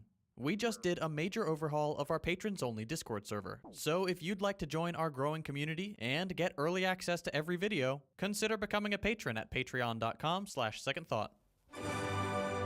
You've read the title, you've seen the thumbnail, you've inspected the element and combed through the metadata. This episode is about moderates, centrists, independents, pragmatists, middle grounders, fence straddlers, and the ungodly, unceremonious, electable politician. Today, we're looking at everyone's political neighbors in the middle of the street. Let's get this started. Cue the MLK. Love me some Second Thought. I think we've already First, watched this I one, but it's okay. We can watch it again. That over the past few years, I have been gravely disappointed with the white moderate. I have almost reached the regrettable conclusion that the Negro's great stumbling block in his stride toward freedom is not the white citizens' counselor or the Ku Klux Klaner, but the white moderate, who is more devoted to order than to justice, who prefers a negative peace, which is the absence of tension, to a positive peace, which is the presence of justice. Look, I already know what you're going to say.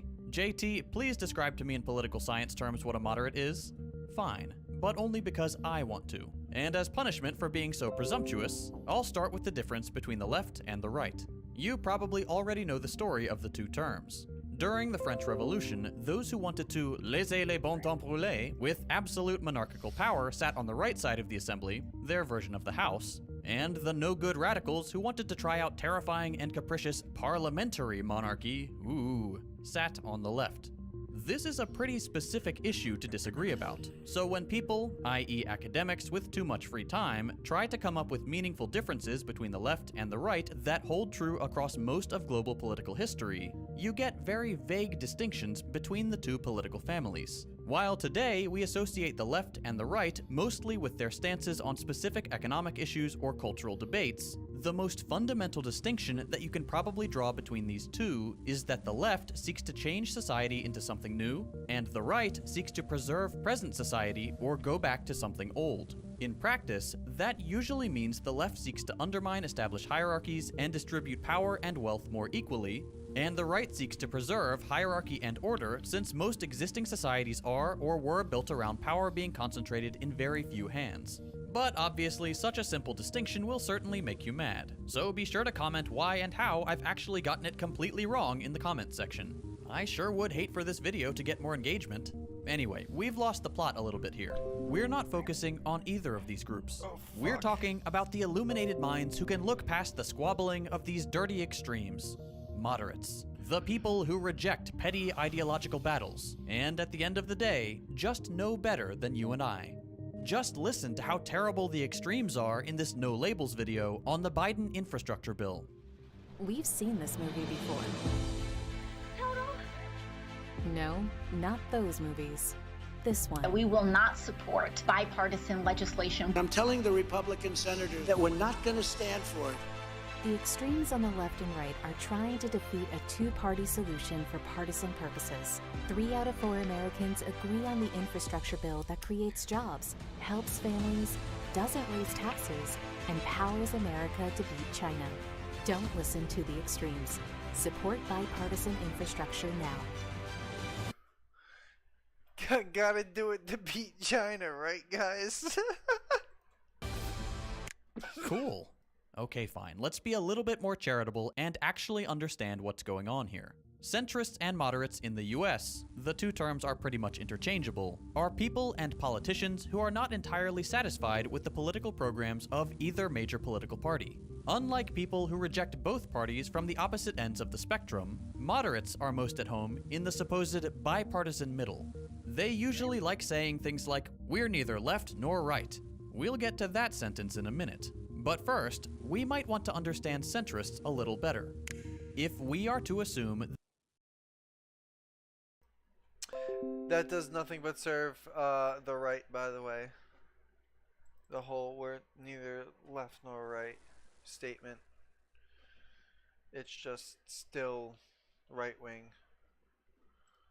the definition of left and right as historically transcendent terms about the stance one has towards present society and values like egalitarianism, being a centrist doesn't really make sense.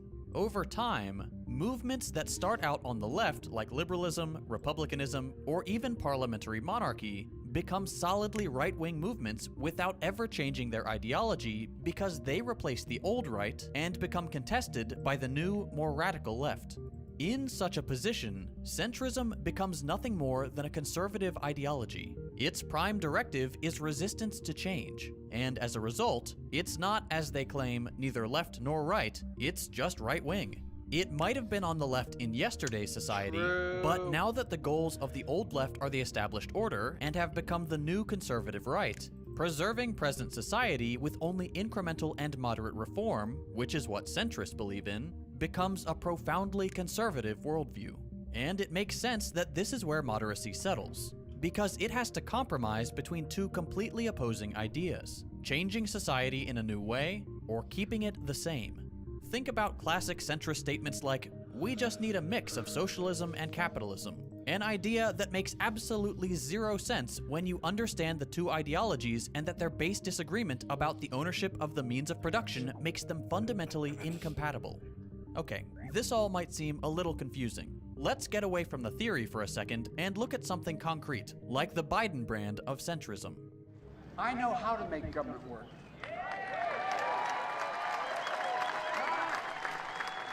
They got a treaty to about it, but because I've done it.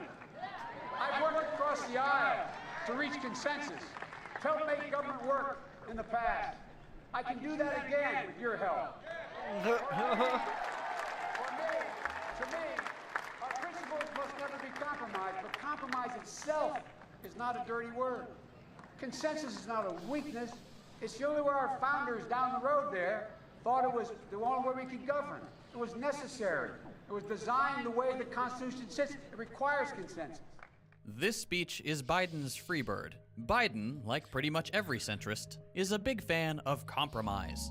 Reaching across the aisle to get past political gridlock is the doctrine of American centrism. And when you hear him talk about it, you can kind of get sucked into the idea that this form of compromise is what makes politics, and therefore society, progress. It appeals to our vision of the democratic ideal, a society in which everyone gathers around the table to discuss an issue and then comes to a mutual decision that compromises on the various interests represented by the assembly. And if, after all, nobody compromises, we might very well not get anywhere. In American politics, this is anything but democratic, though. And far from leading to the progress we're promised, we get a government that stagnates or actively pursues regressive, reactionary politics. Take immigration.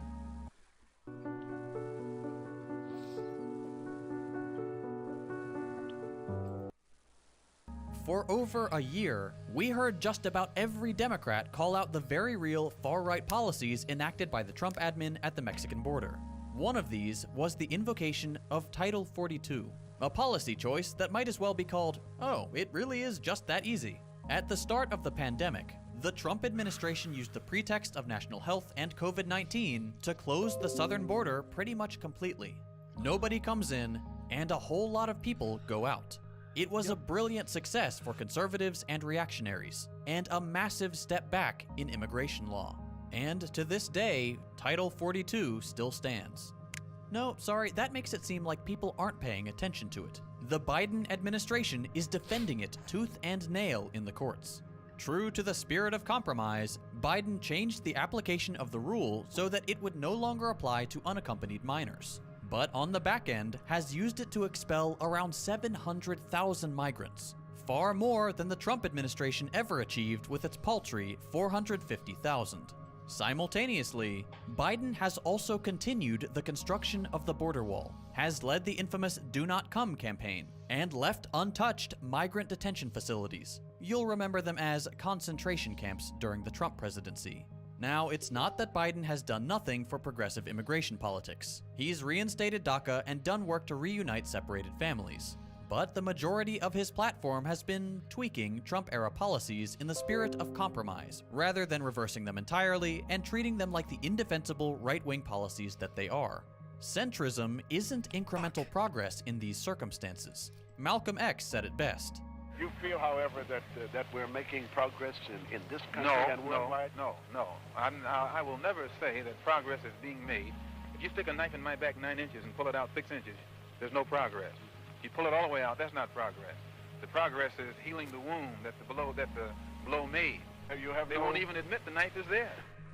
When reactionary and far-right politics are so dominant in a society as the US, and so regularly find their way to institutions of power, or are baked in right from the start, the centrist stance of compromise and incremental retroactive change allows for politics to jump to the right without ever really coming back. How many politicians today pretend that there's a reasonable compromise between the "we need healthcare" left and the "we need an ethno-state" right?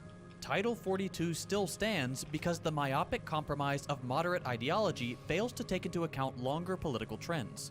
There are, of course, some exceptions to the rightward shift of American politics, but the attachment to moderation at all costs makes any left-wing legislation a blip in what is otherwise a sea of reactionary bravado. But most centrists don't like this, and that's not how they think about themselves. They don't like the idea that they're just a mushy average of the left and the right, or a simple tool of conservative politics. Instead, moderates describe their stance something like this. I don't care whether something comes from the left or the right, I just look at the idea and judge it on its own merit. Here, the tricky centrist thinks he's gotten us. We couldn't possibly disagree with the idea of sensibly considering multiple options and forming an opinion based on rational cost and benefit analyses, And he's right, but at the end of the day, centrism falls right back into the same place whether it sees its role as averaging out the left and the right, or picking and choosing from each side. And that's because the Overton window is so small and so skewed in the US. The choices centrists make are limited by the acceptable politics they are contextualized in. And the American political spectrum being so stunted toward the right, with only figures like Bernie Sanders and his social democratic politics even approaching the left, means that centrism will by default fall into the conservative, stagnatory, or even regressive role. There just aren't that many options to choose from, and they're mostly on the same side anyway. Even if the centrist voter is a careful and considerate pragmatist who doesn't blindly follow the party line and thinks entirely for themselves on every topic and political debate, the inevitable fact that they will be picking and choosing policies from the fascistic Trumpism in the Republican Party and the neoliberal capitalism of the Democrats, to the extent that they can even be differentiated at times, means they'll never actually consider the full range of political debate because the left isn't prominently represented. The result is the center conserves far more than it progresses. And when it chooses to conserve something built by the right, it actively engages in regressive, reactionary politics. There's also the issue that politicians who call themselves the center aren't really doing so in good faith. While they may represent the center between elected officials, Oh my God. the actual center of the American people is far more to the left on many key issues than the center of the American political class. Just look at this clip featuring celebrity centrist Joe Lieberman. Your new book is called The Centrist Solution. You were a famous quote-unquote centrist senator. And yet my issue with that word is that centrist doesn't necessarily reflect the American people's views. I want to pull up some polling. Here are some of the measures in that Build Back Better bill that quote-unquote centrists like Manchin and Sinema want to get rid of. Here's how popular they are. Hugely popular across the spectrum. 83% support, 84% support, 73% support. And yet you and Joe Manchin and Kirsten Sinema oppose many of those measures that the American people overwhelmingly support. So the question is, how in the world does that make you a centrist? Surely based on that polling, Bernie Sanders is closer to the center of American politics and public opinion than you are or Joe Manchin is. Yeah, I don't think so, but it's a great question. That's not happening enough now. We could probably get some of those good things done on that list if people, instead of trying to push it through, would sit down and talk to each other and agree. And here we get back to that MLK quote. It's absurd to think that any moderate Democrat or any Republican would ever agree to any of these policies that have overwhelming support among Americans if the only difference was that they were sat down and talked to, as opposed to having things, quote, pushed through. There is no way that moderate Democrats like Manchin, Sinema, or Biden are going to be convinced by good argumentation presented politely when that is contending with the massive sums of money changing hands to make sure they remain spoilers.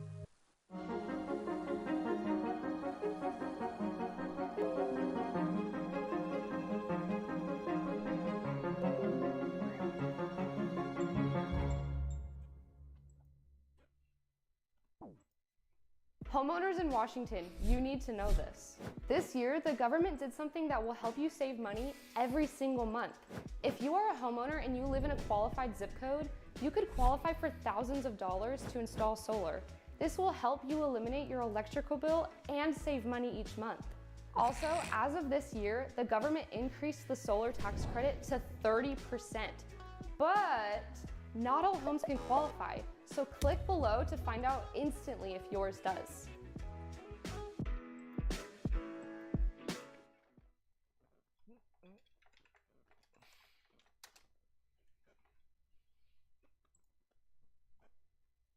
MLK made it very clear that whole the ad, moderates' role in politics is to slow things down to a trickle.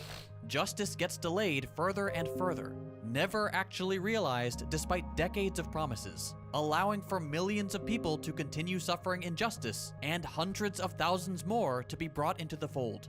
It's trite, but justice delayed is justice denied. The issue we're going to have to figure out is how we do anything about this. In every election, moderates are going to dominate the field because they will continuously be presented as more sensible, measured, and pragmatic than their opponents. They have done the careful electoral calculation and know that between the people who will inevitably vote for them and the people who will never vote for them regardless of what they do, The only way to win is to present themselves to the colossal group of American moderates who won't bother to go any further than see who gets closest to being the exact average of the Democrats and the Republicans. We know Americans want more from their politicians. We know that, for the greatest number of them, those things are further to the left than anything the government has provided in decades. That is a much bigger issue for our democracy than polarization. Democracy is slow by nature, and there are times when that can be a good thing. But when democracy is slowed down artificially like this, just for the sake of slowing it down and not letting things change for the better, when politicians ignore what people not only demand, but desperately need, it no longer resembles democracy nor its ideals. If you're hearing an appeal to authoritarianism or something in these statements, you're not understanding what I'm saying. We need far greater democracy than what we have today. Real democracy. Democracy for the majority. And continuing to venerate moderates in this country won't bring us any closer to getting it. I mentioned at the beginning of this video that this kind of content is made possible by my patrons on Patreon. As you can probably imagine, when I made the switch to producing political content, I started getting demonetized way more often, and most of my sponsors bailed. It's understandable, but because of this, I'm having to rely more heavily on viewers like you. If you like the kind of videos I'm producing, and you're able to chip in even $1 a month, I would greatly appreciate the support. As a little show of that appreciation, every patron, regardless of donation amount, gets early access to every video, plus access to our patrons-only Discord server. We actually just dropped a major update to the Discord, and there are some really... We're gonna watch the why neither left nor right is just means right wing next. Cool new features. We've got everything from a recommended reading list, to a book club, to special channels for our neurodivergent and LGBT comrades. We also have fun medal rolls for people who complete the server challenges. We've built a great little community, and we'd love for you to be a part of it. So if you'd like to help support my channel, join the Discord, and get early access to every video, consider becoming a patron at patreon.com/secondthought. If you enjoyed this video, consider dropping a like. If you hated it, a thumbs down. You can check out my previous videos by clicking the links on your screen. Thanks for watching, and I'll see you next week.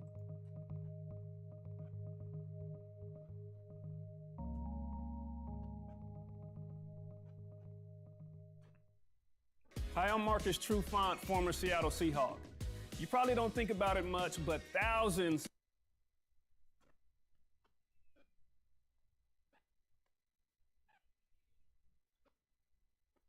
This episode is made possible by Brilliant. Be among the first 200 to sign up using the link below, and get 20% off your annual premium subscription. Hold up.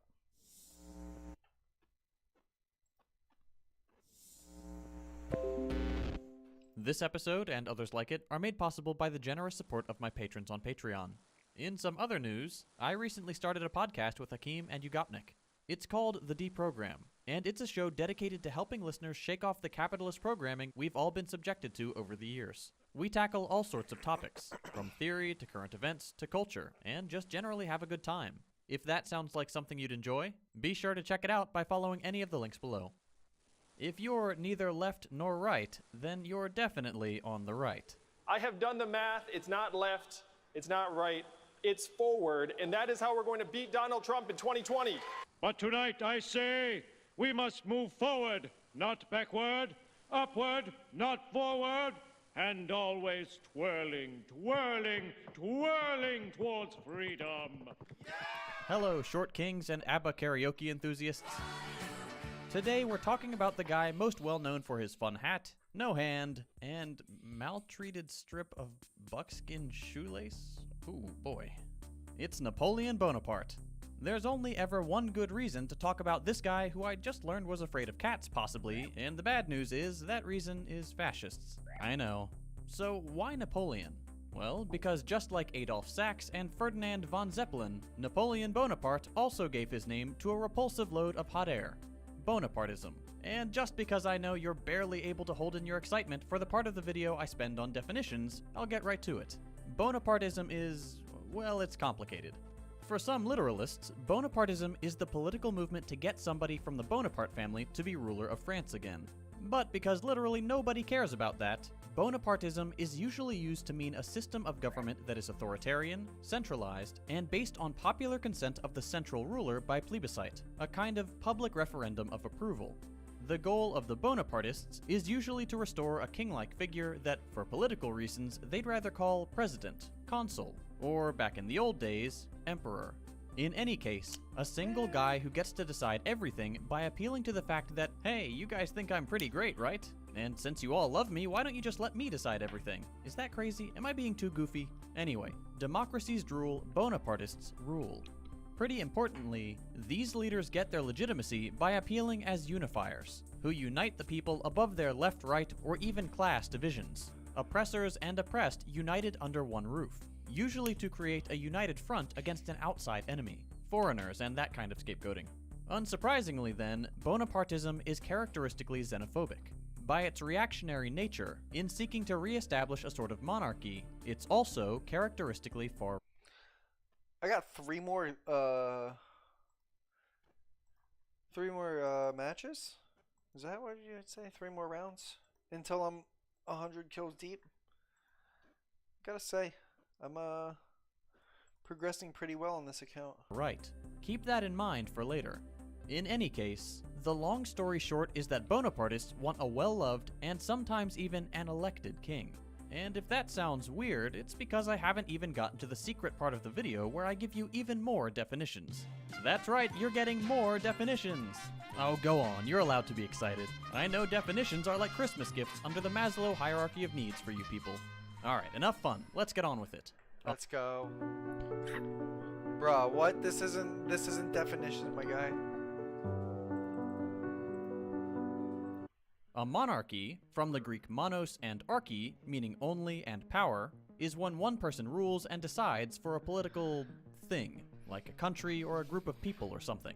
Basically, what that guy says goes. An oligarchy, from the Greek oligos meaning few, is when a small minority rules and decides. Finally, a democracy, from the Greek demos meaning people, and kratos meaning state or power, is when every citizen holds political power. Every citizen holding political power, by the way, doesn't just mean voting. It means deliberating, debating, and deciding as a collective. Today, we'd call that direct democracy. But for much of political history, the word democracy on its own referred to direct power like this. This is usually why, at various points in history, you'll find a lot of people who really didn't like the idea of democracy, like founding father James Madison, who was very keen on, quote, refining and enlarging the public views by passing them through the medium of a chosen body of citizens whose wisdom may discern the true interest of their country, lest they get wicked ideas like abolishing debts or equal divisions of property. Stupid democratic ideas like that. But I'm getting distracted. Basically, just because you vote and participate in elections doesn't mean you live in a democracy, at least not by this definition, which, for the record, is as arbitrary as any other. You can have an elected monarchy or an elected oligarchy, a democracy is just something else. Just for fun, you could call something like our American Republican government, with its weak Congress and powerful single ruler at the top, a monarchy with democratic characteristics. That is, if you have a very boring definition of fun. Anyway, why does this matter? I don't know yet. It's a secret for later. Keep watching. Let's go back to Bonapartism for a second. The goal of Bonapartists is usually easy to understand, but hard to find. Okay, what do I mean by that? Finally, we actually get to the title of the video. There's another part of the Bonapartist definition I've been holding out on giving you. Bonapartism works because it's confusing. Bonapartist politicians, both those who actually embrace the label and those who prefer to hide it a bit more, have a pretty specific strategy for muddying the waters on politics, pretending like there's no such thing as the left and the right, but only strategically in order to usher in a more reactionary, or at the very least conservative, political program cloaked in the symbols of progressive politics. Let's take a little trip to France to see what we're talking about. Ah, très bien, une baguette. French people love Napoleon. Here's French President Emmanuel Macron commemorating him on the 200th anniversary of his death. And here's far-right presidential candidate Marine Le Pen making him a fan cam for his death day.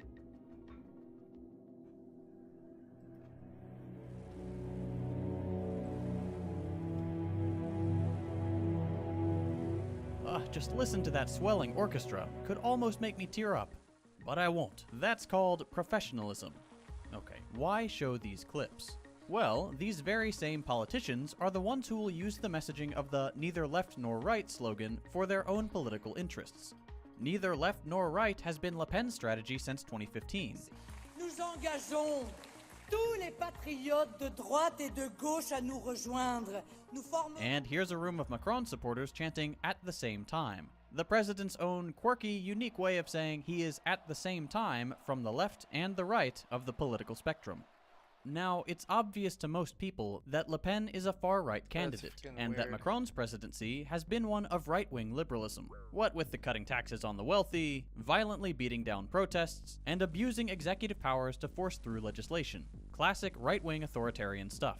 So then, why are they so keen on telling us they're neither left nor right? The obvious answer is because they're lying and abusing a political system that offers little to no accountability once you're in power. But there's more to it than that. The point is that a lot of French politicians really dig Napoleon, but most importantly, they especially like his strategy. Napoleon, and later his nephew Napoleon III, were masters of counter-revolutionary and anti-democratic reactionary politics, but were also very skillful propagandists. They were both incredibly capable when it came to convincing the masses that rallying behind a single leader above the left-right worker-owner divide was better than continuing with the messy and difficult exercise of democracy and revolution. This leader could claim to be above the left and the right, but then, of course, use his power solely for right-wing policies and turning back the gains made by the revolutionaries, like universal suffrage, the abolition of slavery, and the nationalization of labor. In the spirit of, quote, defending the Republic, and making that very clear by celebrating it with all of its symbols like the blue, white, and red French flag and the revolutionary anthem La Marseillaise, Napoleon cut down the gains made by French revolutionaries over time and de facto reinstituted the monarchy, overturning the revolution's most central victory. Basically, left-wing symbols, but right-wing politics. Both leaders were able to use the revolution's comparatively more democratic institutions for their own benefit to turn around and tyrannize foreigners and their own people. Specifically, Napoleon I pushed his way into office with a coup, but then leveraged his support from the French people as a famed military general to go from first consul to first consul for life, and finally emperor, all with a massive amount of public support. His nephew did the same thing, first as president of the Second French Republic, then seizing power in a coup d'etat and calling himself emperor. Both leaders became dictators, all the while constantly evoking the spirit of the revolution and the defense of the Republic which they had themselves destroyed. These were men who conquered, who warred, who controlled all organs of the press, who stripped women of their rights, who reinstated slavery by brutally repressing slave revolts, and who disempowered the parliaments. Generally speaking, Bonapartism takes all the ways in which people previously expressed their political power through local governments, associations, unions, parliaments, revolutions, basically any semblance of democracy, and thins out politics until all that's left is the quasi-universal support of the great, enlightened leader who unites the nation. It is a politics of strength, of peace by force, of law and order, and of deeply reactionary logic. Ultimately, it is a politics based on deferring authority and decision to powers above the democratic body. There's the way in which that's literally happening with the nation's single leader with all the power, but there's also the more metaphorical way this happens behind the scenes. Do you consider the media in your state to be politically biased? Add your thoughts to our national survey on socialism. You fucking kidding me? Markets are a great example of this kind of power above democracy.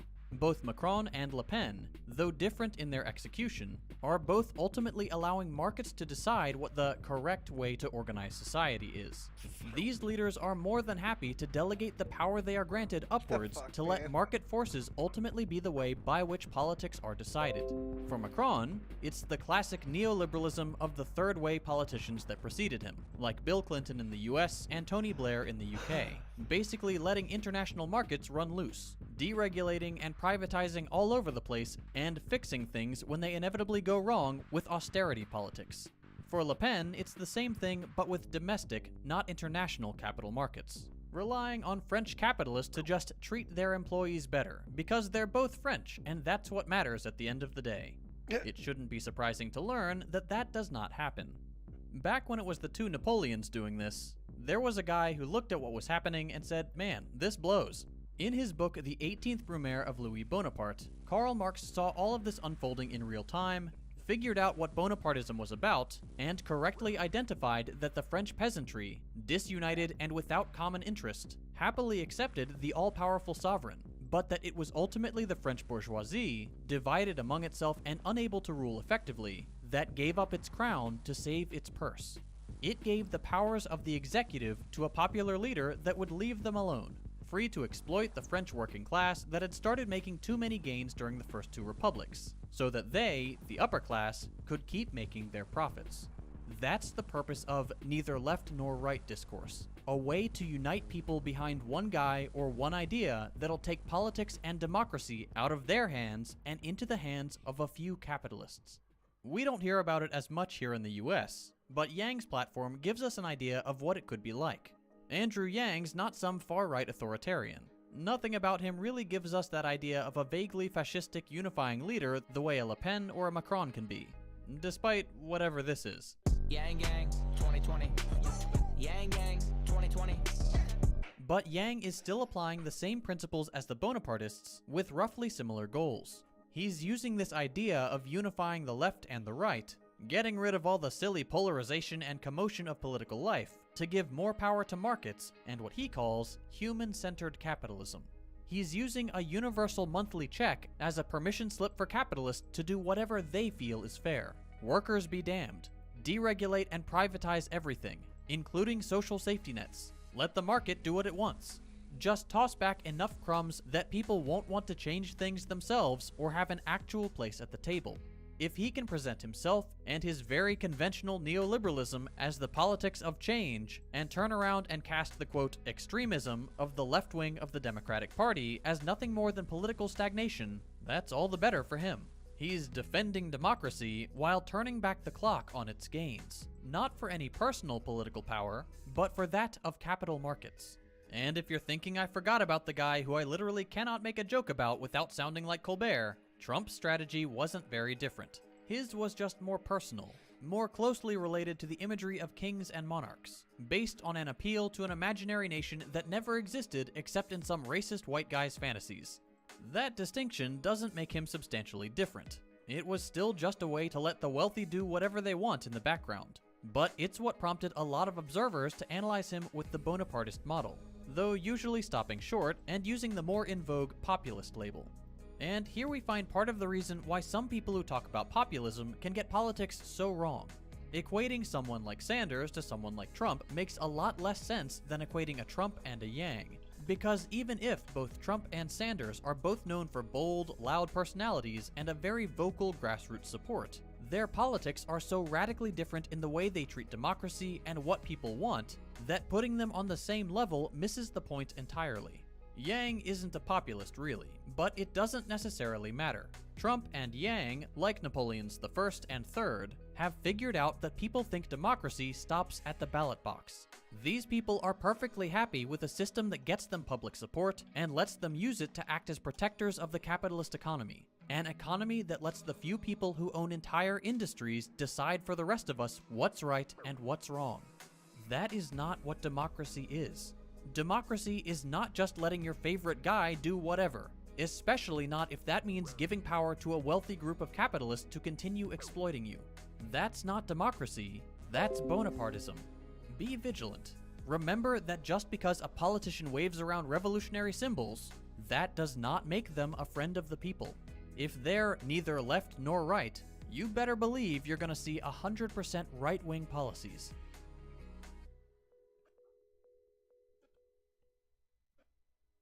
I mentioned at the beginning of this video that this kind of content is made possible by my patrons on Patreon.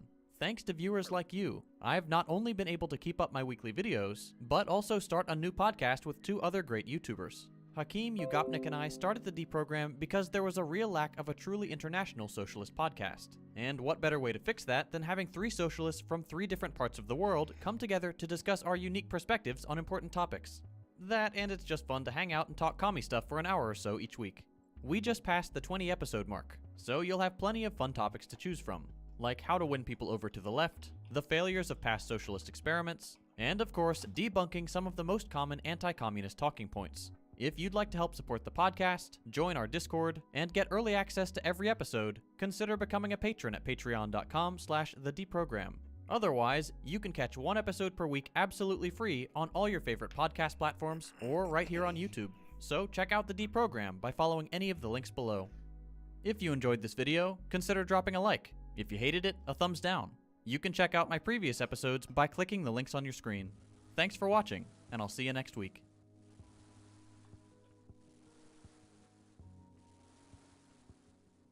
Oh, we gotta figure out which one we're doing next.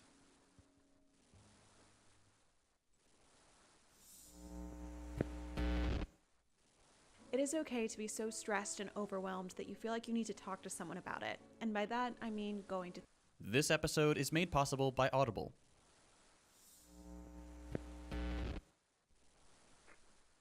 You feel, however, that we're making progress in this country and worldwide? No. I will never say that progress is being made. If you stick a knife in my back 9 inches and pull it out 6 inches, there's no progress. If you pull it all the way out, that's not progress. The progress is healing the wound that's a blow made. And they haven't even begun to pull the knife out, much less try and heal the wound. They won't even admit the knife is there. You know how Thanksgiving sucks and always ends up becoming about what's happening with politics that week?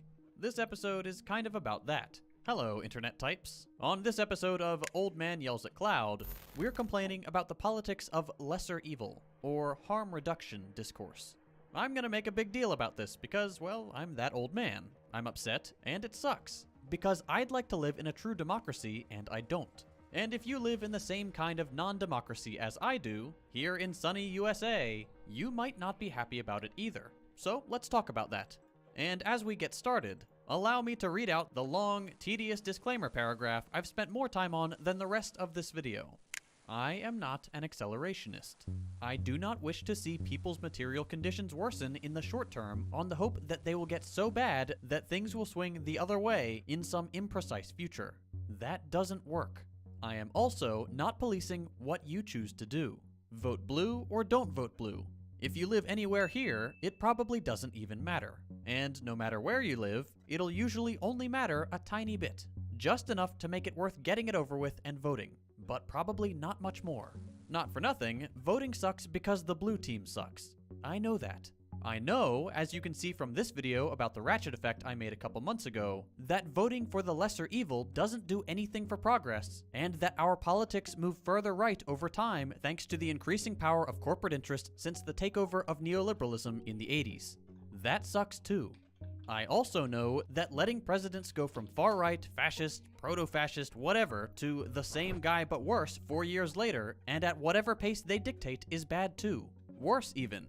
I am well aware of all that. I'm not gonna try to deny any of these claims in this video. Stopping some form of far-right politics with regular right-wing politics doesn't make anybody happy except those on the right.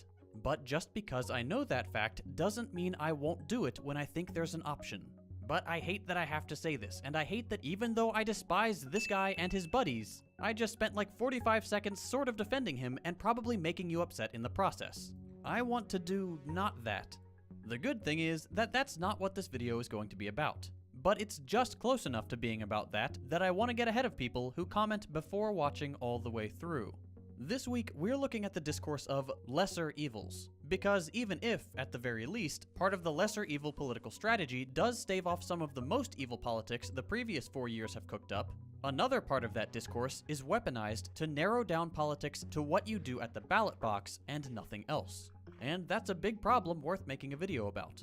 Because if you're just a normal person who considers themselves a liberal, and you've used this sort of rhetoric before, I truly, genuinely believe you have good intentions. This video is hopefully just going to point out the ways in which those intentions don't always match up with the consequences. Either because politicians will take advantage of your good intentions for stuff you disagree with, or because you'll spend so much effort on the elections that everything else kind of disappears between electoral cycles. Okay, disclaimer over. Back to having fun. Fart noise. Great. Now we're having fun again. Take my internet hand. Don't worry about how it feels. I have a condition. And let's talk about this. First, we should go over how much the lesser evil stuff works out to be in the end by giving a little account of the Biden presidency so far. Consider this when you spend so much effort on the presidential election. Because despite Biden running on, quote, the most progressive Democratic agenda America has ever seen, his policies amount to little more than taking one step forward after the Trump presidency took 2 steps back. On the plus side, Biden has canceled plans for the Keystone Pipeline, has reversed Trump-era policies on methane emissions, has overturned the Muslim ban, freed up resources to deal with the 2017 hurricane that hit Puerto Rico, passed a child tax credit to reduce child poverty, extended the pause on student loan repayment, and resumed a pause on federal executions. Those are the handful of things that Biden has done that most on the left consider fine-ish. Not progress, just I can't believe it got to this point in the first place kind of policies. Pulling the knife back out a couple inches, but leaving it in there to be sure. Because you can't just take out the knife, where else would the knife go? Away? Wait, the knife could go away? Sorry, I'm getting distracted. The rest of Biden's good-ish policies, well, frankly, there isn't much of a rest to talk about. It's mostly bad stuff. But I know what you're thinking. Surely it can't be so much bad stuff that I can't say it all in a single breath. Well, why don't we find out? Since becoming president, Biden has continued the trend of border detainment and reinforcement between the US and Mexico that has been snowballing from cabinet to cabinet for at least 4 presidents, has deported more people under Title 42 than Trump while defending his administration's use of that right in the courts, has continued using drone strikes, which, though fewer in number, have still killed civilians, despite the US not being formally at war with any country, and, also it being a war crime and all. He's called for increasing police budgets and police departments' access to military equipment, has continued escalating tensions between the US and China, Russia, Venezuela, and Cuba, sanctioned Afghanistan, starving their people in the process, has endorsed the Israeli apartheid government and its inhumane and relentless aggression against and occupation of Palestine, has continued supplying the Saudis with arms used in Yemen, one of, if not the greatest humanitarian crisis in our lifetime. He's increased the military budget, tried abusing executive powers and seizing reporters' records before backing down once his plan was exposed. He's pursued the prosecution of WikiLeaks founder Julian Assange, increased the power of the surveillance state in a set of domestic anti-terrorism policies, staffed his cabinet with executives from Wall Street and the pharmaceutical, weapons, and fossil fuel industries, channeled COVID test availability through insurance reimbursement as opposed to free testing, vastly reducing the actual amount of testing that could have given us a more accurate idea of the state of the pandemic, inconveniencing everyone in the process, ignoring the uninsured and the poor completely, and empowering insurance companies to turn a profit. He has taken a passive role in intellectual property waivers for vaccines after declaring that to be one of his administration's key goals, specifically so he could protect the economic interests of American manufacturers, and therefore slowing down the resolution of the pandemic and allowing human casualties and serious infections to continue at their present rate, and also increasing the chance of new variants. He's quietly stripped away protections from endangered species, approved a record number of oil drilling permits, upheld the construction of the Line 3 pipeline, and of course is constantly pressing for compromise with Republicans to thin out ambitious proposals and whining on the sidelines when Manchin or Sinema block a vote instead of using his role as president of the country to apply maximum pressure on their vote. Whew, one breath. See, I told you it wasn't that bad. I definitely didn't edit out all the dozens of breaths I had to take to get through that massive list. And that's just what's happened while he's been president. The pre-campaign dissections on Biden's decades-long bad record with civil rights, imprisonment, social welfare, sexual assault, war, segregation, and everything else aren't even mentioned here. What a good guy. The point is that when we say the lesser of two evils, we are still contending with this much evil, and it's important to know that. As always, sources for this video are in the description. Feel free to fact-check any of these claims. Now, faced with this kind of depressing account, you might want to find comfort in local elections, where it feels like your vote actually counts for something and your values of equality, justice, and the basic safety and decent life of all people are guaranteed. But there too, in states and cities where Democrats act as a one-party state, their political decisions continue to hurt everyday people in the same way they do at the national level. Like a newly renovated wall in an elevator shaft, you're getting screwed at every level. From an advanced militarized police state in New York City, to a regressive local and state tax rate in deep blue Washington, where the poorest 20% pay over 5 times more in taxes relative to the top 1%, The Democratic record doesn't improve simply by lowering the scale to local politics. It's also, of course, in blue states where affordable housing is hardest to find. Education is most sharply divided between the rich and the poor, and inequality is rising fastest, to name just a few issues. Hi, I'm Marcus Trufant, former Seattle Seahawk. You probably don't think about it much, but thousands get hurt on the job every year in our state. Some are small injuries, but others can be. After hearing all this, you might hear a voice in your head telling you that this is still the party of lesser evil. And most of the time, you're probably right. All of this could have just as easily happened under the previous guy. Not to mention the staffing of courts by far-right judges, the relatively greater number of bombs dropped, the total and unabashed environmental deregulation, the bolstering of fascist networks and far-right militias, and that list goes on too. But it still remains the case that defending a party that so easily casts you and the people you care for aside does not win you anything. If they cannot care about you this much, why care so much about them? Much more beneficial to the realization of your values and the way you want to see the world work is to spend maybe 2% of your time on pushing these institutions to the extent they will allow it, voting for whoever does the least harm in the short term, and the rest of the energy you set aside for politics, the 98% remaining, into bettering the world directly. Spend 15 minutes every 4 years slipping the paper into the box or pushing a touchscreen, and then spend the massive amount of time in between doing stuff that matters. Half of this country doesn't vote, and you've never seen that convince a Democrat to move left. So work outside elections. If it's mutual aid, it's mutual aid. If it's learning more about how to organize, what different political theories offer, general education about the plight and suffering caused under our current economic and political model, then do that. If it's informing others and winning them to your side, spend your energy there. It is infinitely more valuable to create systems that resolve the problems you see directly when possible, to directly improve people's lives and fight to change the system that constantly underpromises and still manages to underdeliver, than it is to fight tirelessly within the framework of a system built on preserving the decaying status quo. Everyday people's influence on a government of plutocrats is nearly zero.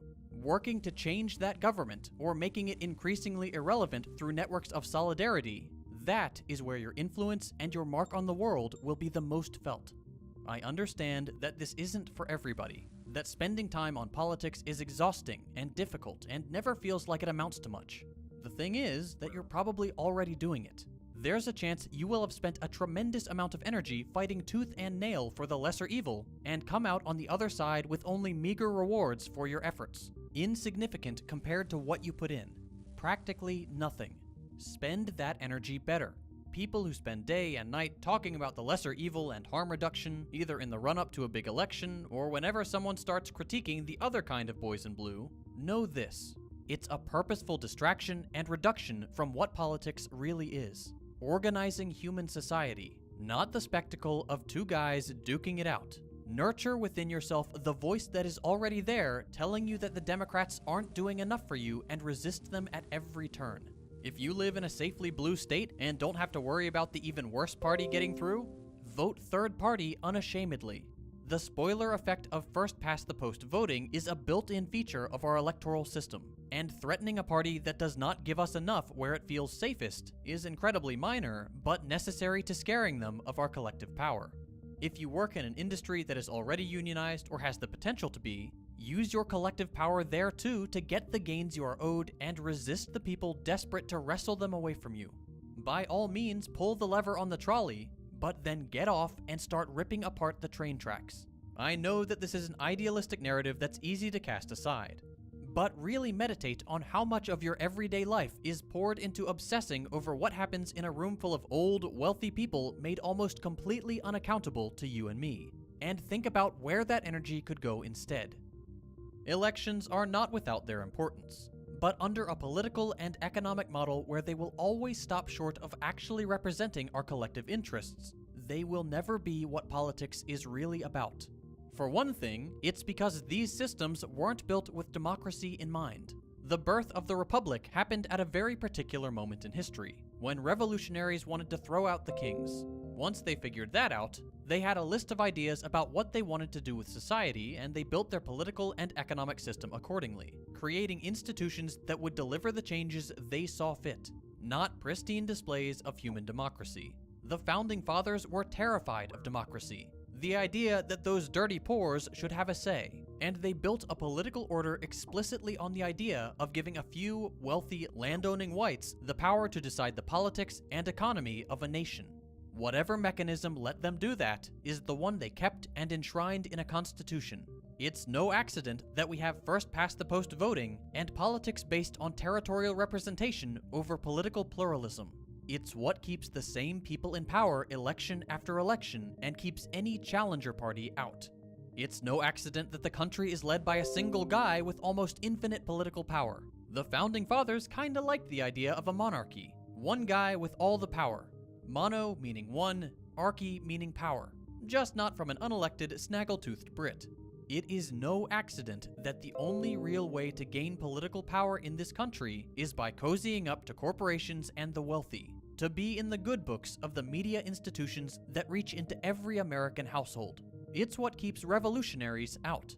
The point is, even if we all have the right to vote today, well, you know, except if you're under 18, a felon, not a citizen, forced to work that day, don't have the kind of ID that is now the right kind all of a sudden, you've been purged off a voter roll, have a disability that makes it impossible or nearly so to get to the polls, or generally speaking are part of some racial group your politician doesn't like. Just forget all that for a second. Even if we, quote, all have the right to vote today, we are still doing so within the bounds of institutions that are built around preserving a very specific status quo and the power of a wealthy few. People complain that Congress doesn't do anything because, well, yeah, that's the point. Under a political system like this one, and an economic model that allows a few people to exploit it to its limit, your values of egalitarianism, of justice, of guaranteeing people a decent life are just not going to be realized. And certainly never to the extent that you think is morally correct. You're a good person. You want the best for yourself, for your family, for your friends, and for the rest of the regular, decent people in this country and around the world. The kinds of things we all want for our fellow human beings aren't going to happen as long as someone can go digging for power in deeper pockets. And as long as the capitalist, neoliberal status quo remains in place, there will always be deeper pockets than yours and mine. I realized that for some of my audience, this video may have come across as fairly accusatory. I definitely don't intend to attack anyone's beliefs, but it is important that we all get on the same page about just how ineffective liberalism really is. Changing your perspective isn't something any of us can do overnight. It takes dedication, hard work, and deconstructing some of the erroneous beliefs we hold. To make that easier for people, I try my best to learn and understand as much as I can so that I can share it with others. And one way I like to do that is by listening to audiobooks. I travel a lot for work, so I have plenty of time to sit on planes and listen to fascinating audiobooks on Audible. One great one that I recently listened to, and that was a big factor in the decision to make this video, is the autobiography of Malcolm X. You probably remember that I started this episode with a clip of Malcolm X talking about harm reduction. That quote really resonated with me the first time I heard it, and hopefully it did with you too. Malcolm X was a fascinating figure, and I know I'm not alone in saying that his autobiography is one of the most eye-opening titles I've listened to yet. If you're somehow not familiar with Audible, they've got thousands of titles in every category imaginable, whether you're into politics or history or science fiction. They've also got an impressive selection of podcasts and Audible originals, and their catalog is constantly expanding. And if you like to learn as much as I do, getting a free audiobook every month is pretty nice. I don't think I can accurately convey how much I love Audible. We're gonna watch, I struggle to sit down and read a book. We're gonna watch, but with Audible, I can get through all the titles I've wanted to, all while running errands, or commuting, or traveling for work. It's completely changed how I learn. If you enjoyed this week's video, I highly recommend you check out the autobiography of Malcolm X on Audible. It is a fantastic listen. So, if you want to help support my channel so I can produce more content like this, visit audible.com/secondthought or text second thought, one word, to 500-500. Sign up today and get your first month absolutely free. It really does help support me and my channel. Get started by following the link below or by texting second thought to 500-500. If you enjoyed this video, consider dropping a like. If you hated it, a thumbs down. You can check out my previous episodes by clicking the links on your screen. Thanks for watching, and I'll see you next week.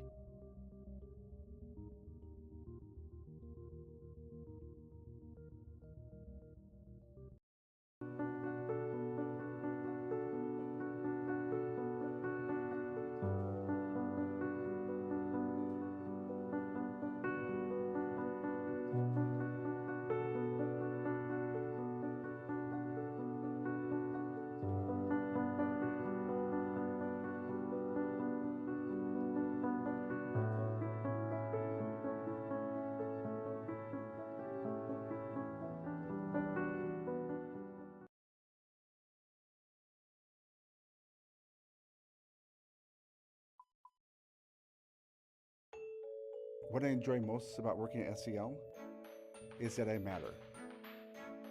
I came to SEL because I wanted a career. Because a starting wage is enough to support myself and my family. It is more than a job. This episode and others like it are made possible by the generous support of my patrons on Patreon. If you'd like to help support this channel and get early access to every video, consider becoming a patron at patreon.com/secondthought. Believe it or not, the Republicans are not the only major right-wing political party in America. Of course, there are smaller conservative groups like the Libertarian Party and the Constitution Party, but for all intents and purposes, and contrary to what you've probably heard your whole life, the Democratic Party might as well join them on that list. How else could we categorize a party that blocks movement to the left, passively accepts movement to the right, and sometimes even embraces conservatism outright? In this episode, we're looking at how the Democratic Party takes advantage of the current electoral system to stop, to the best of its ability, the progress of left-wing politics and how it even actively promotes a right-wing agenda. We're talking about something called the ratchet effect. If you've been following this channel for a while, you've probably already heard me talk about the absurdly stunted American political landscape. If you're new here, the basic idea is this: American politics lean heavily to the right. On one side of the aisle, the Republican Party espouses alarmingly far-right politics, more extreme in their nature than even some notable far-right parties in European politics, like the National Rally in France and UKIP in the UK. Often left out of the story, though, is that the Democratic Party is also on the right. Perhaps not by US standards, but in the range of political ideologies, both parties are devoted to neoliberalism and the ideology's strict adherence to free international trade, austerity, and highly privatized economies. This means that at the end of the day, Democrats and Republicans disagree on relatively few things, and most of those things are minor aesthetic differences or the usual hot-button culture war topics. But stopping our analysis there ignores the special role Democrats play in the American political system. Democrats actively enable the Republican agenda. In politics, this is called the ratchet effect. The idea goes something like this. When Republicans hold power, the gears of the ratchet engage and the machine begins to move to the right, happily clicking along as policies pass, judges are replaced, and budgets are approved. Come the time when Democrats return to power, the ratchet is meant to move left, but the party acts as the pawl, immobilizing the gears, meaning the ratchet remains completely stuck until Republicans return to power and things go back to moving right again.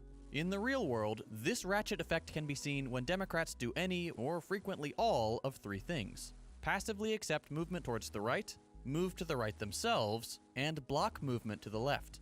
Let's start with that last one. It's becoming obvious that properly leftist ideas are gaining traction in the US. As I've mentioned in previous videos, more and more people are losing faith in capitalism and are looking elsewhere for options. Popularity in socialism is on the rise, and several policies Americans have typically considered left-wing, like universal health care, increased minimum wages, tuition-free college, and the federal legalization of marijuana, are more popular than ever, with around 2/3 of Americans and the overwhelming majority of Democratic voters supporting them. But these policies, and many, many others, never become law. Why? Because Democrats aren't responding to the growth in popularity of leftism. In fact, they're actively resisting it. They do this in several ways. During elections, it's as simple as Democratic elites clearing the path for their more centrist candidates, like Clinton and Biden, by handing them endorsements and the keys to their more powerful fundraising apparatus. The mainstream media also heavily favors these so-called moderates, offering effectively limitless free publicity and often outright slandering the more left-leaning candidates. But it doesn't stop there. Once in government, the party's attachment to centrism only grows. We see this when Biden abandons the fight for a $15 minimum wage long before it starts, leading it to fail in the Senate. We see it in the infrastructure bill going from this to this. We see it in the complete silence of high-ranking Democrats when Amazon workers and Alabama coal miners attempt to unionize or go on strike, leaving them alone and without the support they were promised by America's so-called most pro-union president you've ever seen. Everywhere you look, the ratchet is frozen in place. They aren't fighting like hell for the little guy, they're getting in his way. Now, of course, when Republicans take control of government, the ratchet begins to move freely again. Policies get passed with purely performative resistance. Judges get appointed who uphold right-wing policies for decades, and the country continues trending towards the right. When Democrats return to office, concentration camps along the southern border become immigration overflow facilities and remain open. Immigrants are told, "Do not come." The U.S. Embassy remains in Jerusalem despite an ongoing genocide, and military budgets continue to rise. Nothing quite illustrates the ratchet effect better than the U.S. corporate tax rate over time. These are the taxes that corporations have to pay, the same way you and I do when we earn our income. Back in 2017, Trump cut taxes for both the richest Americans and corporations, while giving effectively nothing to the rest of us but the promise of an eventual, fictional trickle-down. With this cut, Trump brought the corporate tax rate from an already low 35% down to a paltry 20%, shifting the tax burden even further onto the shoulders of average Americans and away from his party's corporate donors and himself. Thankfully, Biden is bringing it back up to 25%, 28% if we're lucky, 7 to 10 points lower than where it started. Here the trend becomes clear. Year after year, Republicans push further and further for imperialist foreign policy, for xenophobic immigration restrictions, for rich Americans to hoard more and more wealth. Democrats come to appease the masses, promising they'll be different from the previous administrations, returning power to the people, but always less than they had before and never getting in the way of this greater rightward trend. This isn't to say Democrats never pass progressive legislation. They sometimes do, but it remains an exceptionally rare event, especially in comparison to the number of conservative policies that pass. And it's always less than what they promised, less than what they could theoretically achieve, and nowhere close to what would be considered progressive in other developed countries. Now, these are all situations where Democrats appear ineffective, where they try but fail to deliver on the demands of their constituents. But they can be far more harmful. Every time they gain power, Democrats adopt some new right-wing policy, pushing the left further outside the realm of acceptable politics, and allowing the right to claim even more outrageous amounts of ideological territory as it adopts, according to some, the trappings of a fascist state. We've seen this for decades. In the late 60s and 70s, it was law and order. A seemingly innocuous phrase coined by Nixon became realized in full force by Reagan's disastrous war on drugs. Law and order became one of the rallying cries of a political program that threw the black community, black men in particular, in jail with long sentences for so-called broken window crimes. Minor crimes heavily punished so that the state could showcase its power. Politicians drummed up fear of black and minority criminals, while simultaneously terrorizing non-white communities with an over-militarized police force. In the 90s, Democrats latched onto this Republican program with their own narratives. You may have heard the term super predator. This super predator, a young criminal with no remorse, became the myth that glued the Democratic tough-on-crime program together. The Clinton administration in particular led its own wave of over-policing with the infamous crime bill, which included what was called 3 strikes lifetime sentencing, put more police on the streets, increased the scope of the death penalty, and of course, put more people in jail than ever before. These are not the policies of a left-wing government. Generally speaking, Democrats are quick to jump on the police state bandwagon. We've seen it when the Biden administration tries to increase police funding and deploy it against Black Lives Matter protesters. We've seen it with the passage of the Patriot Act by a Democratic-led Senate back in 2001. Over time, Democrats tack more and more right-wing politics onto their agenda, until the Democrats of today begin looking a lot like yesterday's Republicans. There are 2 main reasons the Democrats act this way. First, they rely heavily on large corporate interests. Weapons manufacturers, the pharmaceutical industry, and fossil fuel companies are some of the most influential sources of funding for both political parties, and so will necessarily drag the Democrats further to the right than their constituents and the American people in general want them to go. Just look at the Biden administration's stance on oil drilling. Second, the US works on a mostly majoritarian model of democracy. In these types of democracies, two parties naturally rise to power and completely dominate the political arena. Whoever has the most votes, that is, electoral college votes, leads the country, naturally creating the incentive to vote for only those parties who stand a chance of winning. In the US, the Democrats and Republicans. This does a few things. One, it stops third parties from gaining any significant traction. After all, why vote for the party you like better if they have no chance of winning? Two, it stops the two big parties from having to actually be accountable to their core voters, who have no choice but to vote for them so long as they remain preferable to the other option, which they always will. There will always be a, quote, lesser evil. And three, the two parties must now compete over the same centrist voters to have any chance of winning, forcing them closer ideologically. Since both parties are already dragged towards the right by their wealthy donors fearful of the unruly masses, the center creeps ever so steadily towards the right. And with it goes the entirety of American politics. Every election year, the Democrats elected to the highest levels of power get there by feeding us the same lines. They say, "We alone provide an alternative to the past X years of disaster and the objectionable Republican figurehead. We alone are the barrier that prevents the free reign of regressive, conservative politics. Surely you wouldn't vote for the fascist." And yet, in the very same breath, they assure us that they need to work across the aisle, that our democracy hinges on their need to move towards the center and capture the mythical swing voters who decide the election. According to them, this is the only reasonable approach. This is what it means to be electable. All the while, American politics moves steadily further right. There is some hope, though. Within the Democratic Party, progressive figures are gaining traction and getting elected. The policies that are considered too far left by corporate Democrats, like Medicare for All and the Green New Deal, are actually the policies that are kicking them out of office and earning their more progressive counterparts a spot at the table. That being said, progressive politicians regularly find themselves defanged by their corporate counterparts. Over time, they are assimilated into the centrist fold with every concession to the party's elite.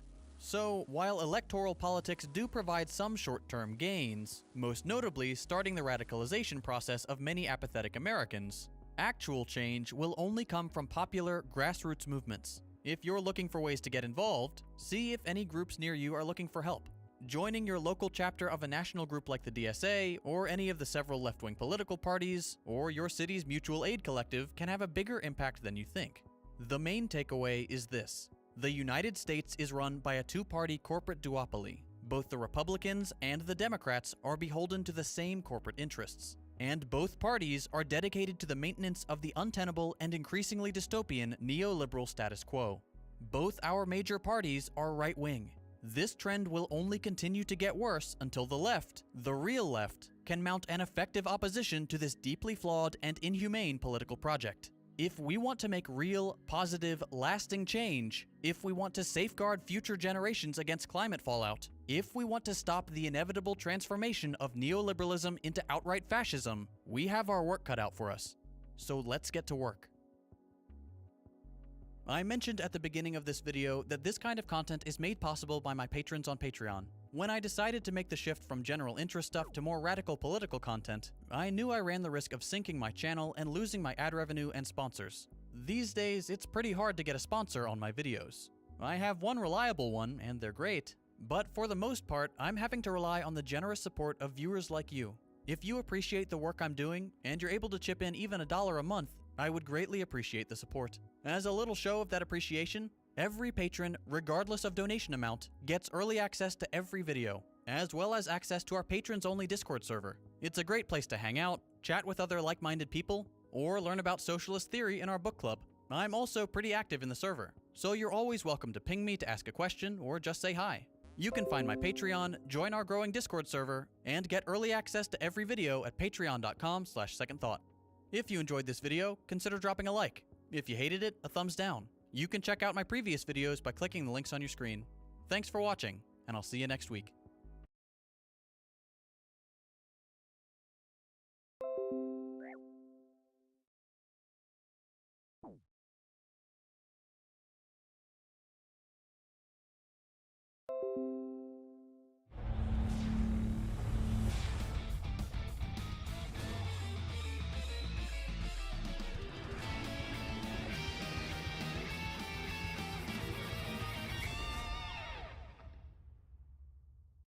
Snap your W-2 and file Fed and State for free. Simple tax returns only. See if you qualify.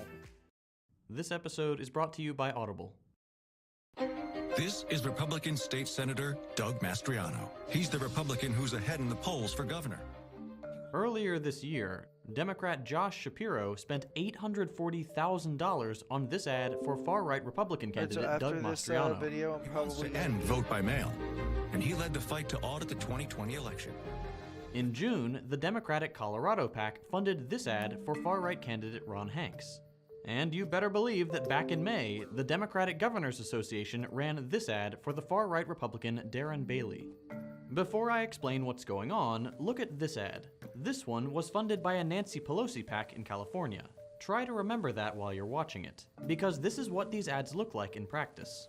Same label, so Republicans gotta check the ingredients. David Valadao claims he's Republican. Yet, David Valadao voted to impeach President Trump. Yeah, Valadao voted to impeach Trump. And Republican Chris Matisse, a true conservative, 100% pro-Trump and proud. Pro-Trump Republican Chris Matisse, military veteran, local businessman. Or politician David Valadao, who voted to impeach Trump. It's time to decide. House Majority PAC is responsible for the content of this ad. Jesus Christ! All these ads are essentially the same. They're all targeted at a conservative audience, and they all paint the candidates in the same way, as the most conservative candidate that's closest to Trump. In other words, as the Republican voter's best choice. What the f is going on? In simple terms, the Democratic Party is literally funding far-right politicians. Not just the opposition, not just any Republican, but the extreme wing of the GOP.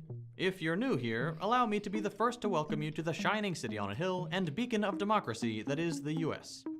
Don't mind the fire. These ads are really, really weird. Not just because one party is funding another, that's already insane. It's the specific kinds of candidates being funded. The kind of candidates Democrats say they hate. If you've been following them for a while, you might remember this clip of Joe Biden talking about how America needed a strong and principled Republican Party. We need a Republican Party. We need an opposition that's principled and strong. And it's not just Joe. Nancy Pelosi said the same thing about needing a strong Republican Party earlier this year. She told the press that she was really bummed about the GOP being, quote, hijacked by extremists. But less than 4 months later, she was the one paying for the hijackers' plane tickets. At first, this might look like hypocrisy. Democrats say they want a moderate opposition, but they fund the far right. They say one thing, do another, we, the public, catch them in a lie, and bim bam boom, democracy is saved and we can all go home. But that's actually not what's happening. There is nothing hypocritical about Democrats saying they want a moderate opposition and then funding a far-right challenger. That's because these are actually two sides of the same political strategy coin. A strategy that, as we'll see, not only reveals the class interest of the Democratic Party, but shows us one of the mechanical ways our capitalist society is decaying into fascism. If that sounds dramatic, just wait. I promise you it's not. But let's go from the beginning, and start by explaining why Democrats are funding these candidates in the first place. The first thing to know is that midterms are coming up and the Democrats are terrified. Biden's numbers are in the trash, and all reliable, funding a war in a foreign country isn't working quite as well as it usually does. There is little hope that Democrats will get a majority again, so they need a way to tilt the odds in their favor, and they've figured out how. Democrats are hoping that by making a bunch of far-right nutjobs win GOP primaries, two things will happen in general elections. One, moderate Republicans will be outraged and vote for a more centrist blue candidate, and two, solidly left-wing voters will also be outraged and vote for the lesser of two evils out of necessity. And the problem is that this strategy has worked for them before. In 2012, another Democrat, Claire McCaskill, spent $1.7 million on ads for the ultra-conservative Todd Akin, more than Akin spent himself. The result? Akin got a boost in the polls as soon as the ads started running, won the GOP primary, and then lost against McCaskill in the general election. This wasn't an accident, and it wasn't even a secret. McCaskill herself said, "There were 3 viable candidates, and Todd Akin was kind of the weirdest one. I knew he might say some weird things if he were nominated. And he had less money, so we took a poll and figured out what Republican voters would really like about him." She even went on to write this article about it. Democrats fund these campaigns because they win when their opposition are far-right weirdos. Except when they don't. funding a far-right candidate and saying they want a moderate opposition are two ways for the Democrats to do the same thing, to position the Democratic Party as the only reasonable political choice. By saying that the Republicans are being hijacked by extremists and then actively funding that hijacking, the Democrats are creating an image of themselves as the only remaining bastion of democracy, the only way to vote that won't actively tear the country down. At least until the Republicans go, quote-unquote, back to normal, which Democrats know will never happen. Democrats are reliant on the right being represented by the worst guy imaginable, and will actively work to make that the case. Either, as we see here, with direct funding, or more commonly, by pitting themselves only against candidates like Trump. Clinton never campaigned against guys like Jeb Bush. Her opponent was only whoever was the farthest to the right and could make her supporters most upset.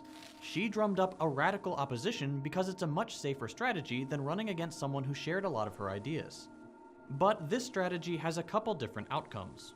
It might, as Democrats hope, bring some moderate Republicans to their side and get more blue voters out to the polls. Maybe. But it might completely backfire and their funding will just have gotten more far-right wackos into politics. No one can know for sure what's going to happen come election time. What is guaranteed, though, is that this lesser of two evil strategy allows the Democrats to move further right and still get votes from left-wing voters. And it actively promotes fascism.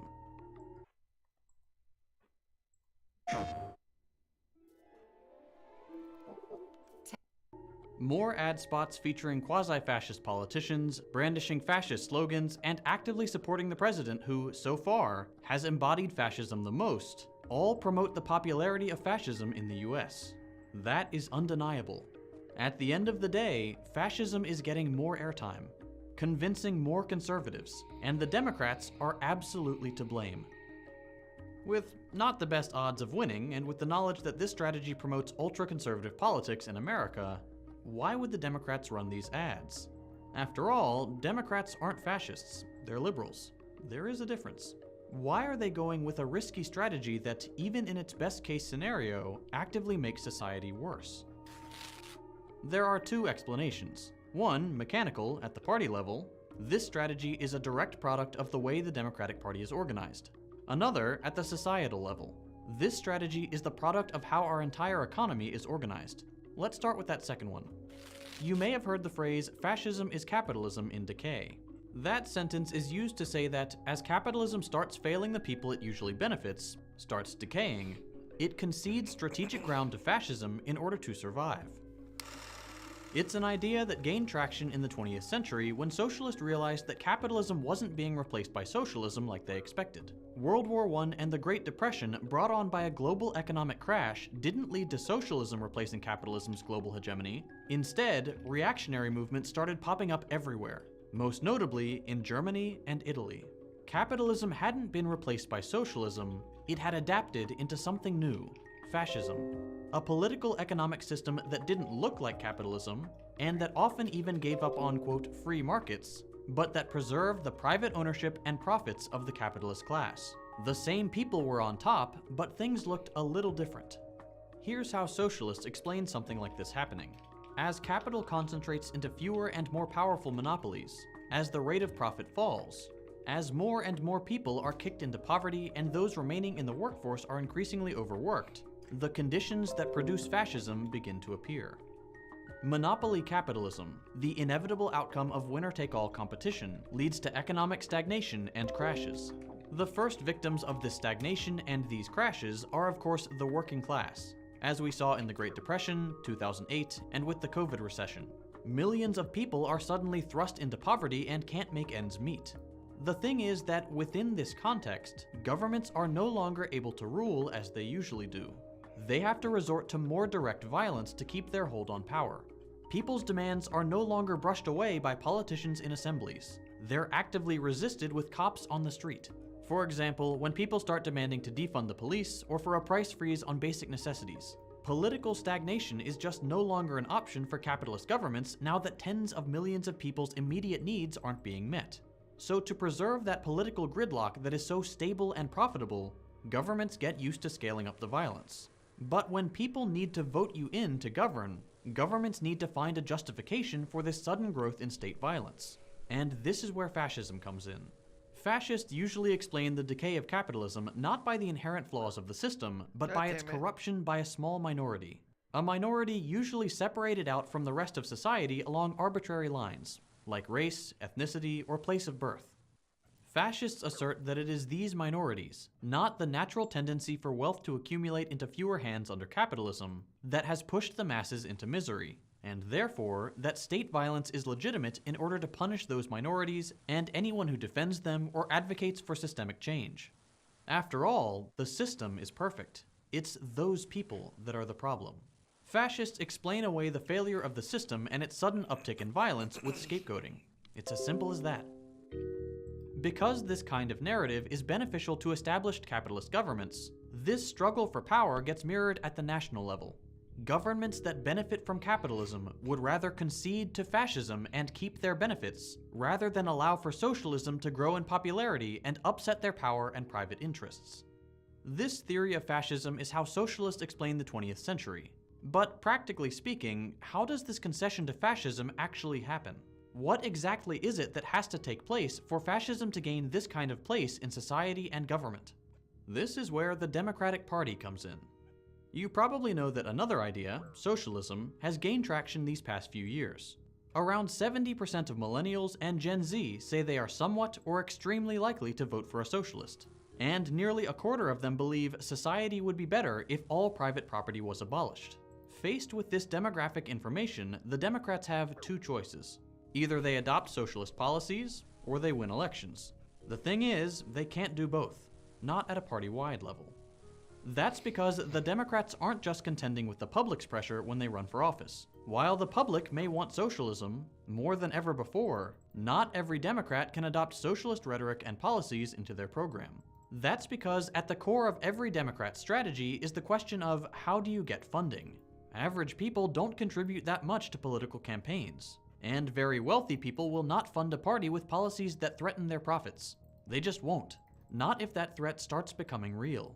A few socialists in the party is okay, but a party that embraces socialism can't afford to run nearly as many ads. That means that Democrats who support socialist policies will have to fight an upstream battle. They'll need to fundraise at a much more grassroots level. They'll have to contend with constant villainization in media institutions owned and operated by some of the wealthiest people on Earth. And they will constantly deal with the pressure of simply existing within a party that is not hospitable to socialist ideas. That doesn't necessarily mean they can't succeed, it just means it's the hardest path to success. With these kinds of challenges, many more Democrats will take the easy win of running against a far-right opponent to try to capture centrist voters. Fascism grows just because it's easier. This kind of system doesn't need anyone to be evil. It doesn't need anyone to lie, nobody needs to be actively dishonest.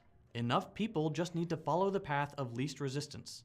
It is in the material interest of Democrats to not concede any more ground to socialism than is absolutely necessary for their survival. And by comparison, it's much easier to fund and then run against the far right. The more their platform is influenced by the anti-capitalist left, the more likely they are to lose elections. So without trying to make fascism more popular, just by being okay with it happening to win elections, fascism gains traction in our society. This is not the only way fascism takes over, but man is it an effective one. That is why I constantly talk about alternative networks of power on this channel. Why I focus so much on the institutions of our government and how they're constructed. Why I keep telling you to organize, unionize, participate in mutual aid, and study up and disseminate information on alternatives to the capitalist economic model. The natural tendency of our elected institutions and political parties is to prioritize capitalism, even when it fails most people and starts relying on fascism to survive. Our institutions were built with preserving capitalism in mind, not to be accurate reflections of the public's will, especially when the public turns to socialism. Without building institutions that can resist this natural tendency, this country will comfortably slide into fascism. We can and we must put a stop to it. The US is kind of in a boiling frog scenario. We're not just gonna wake up one day and someone will have flipped the fascism switch. It's a process, and we're already pretty far along. It is so important that we come to terms with that fact and act accordingly. I try my best to learn and understand as much as I can so I can share with others. And one way I like to do that is by listening to audiobooks. I travel a lot for work, so I have plenty of time to sit on planes and listen to fascinating audiobooks on Audible. One great one that I recently listened to is Michael Parenti's Black Shirts and Reds. It is hands down one of the best works I've found that really explains what fascism is about and how it relates to capitalism. If you like to learn as much as I do, getting to pick... That book is very, very nice. I've started working on it myself. And yeah, it's something I think we should probably eventually listen to on stream one day. A free audiobook every month is pretty nice. I don't think I can accurately convey how much I love Audible. I struggle to sit down and read a book, but with Audible, I can get through all the titles I've wanted to, all while running errands, or commuting, or traveling for work. It's completely changed how I learn. If you enjoyed this week's video, I highly recommend you check out Black Shirts and Reds on Audible. It's a fantastic listen. So, if you want to help support my channel so I can produce more content like this, visit audible.com/secondthought or text second thought, one word, to 500-500. Sign up today and get your first month absolutely free. It really does help support me and my channel. Get started by following the link below or by texting second thought to 500-500. If you enjoyed this video, consider dropping a like. If you hated it, a thumbs down. You can check out my previous content by clicking the links on your screen. Thanks for watching, and I'll see you next week.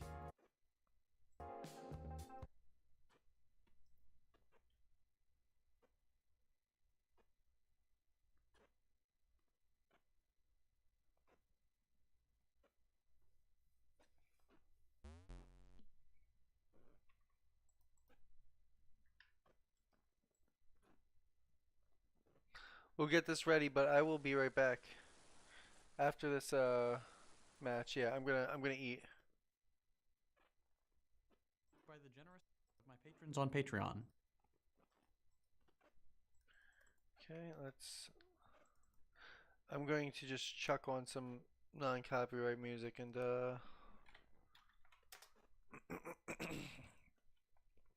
let that go on for a bit.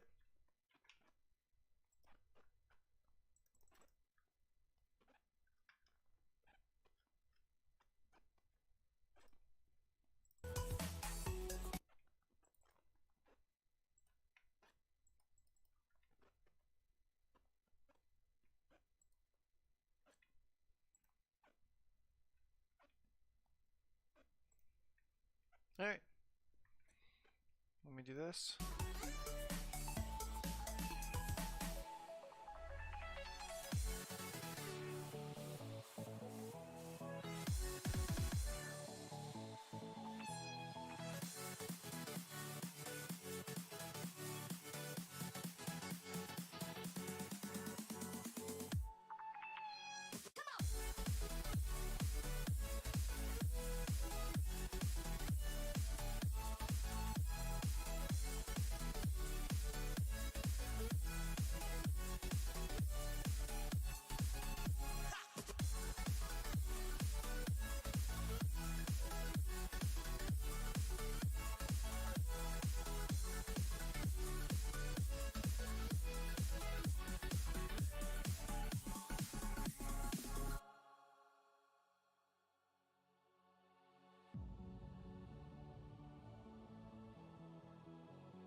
no stopping us. Fly without boarding pass. Couldn't catch me, I'll be moving fast. Call me a shooting star. Let 'em know who you are. Flying up in a bar. Wish on a star. Time to show 'em who's in charge. Call me a shooting star.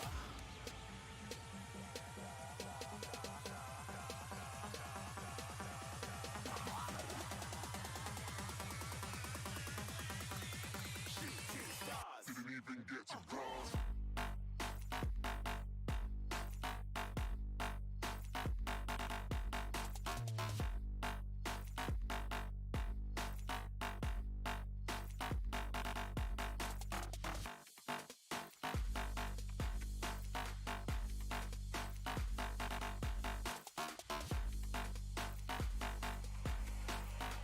I said I'm moving too far. Get to glass.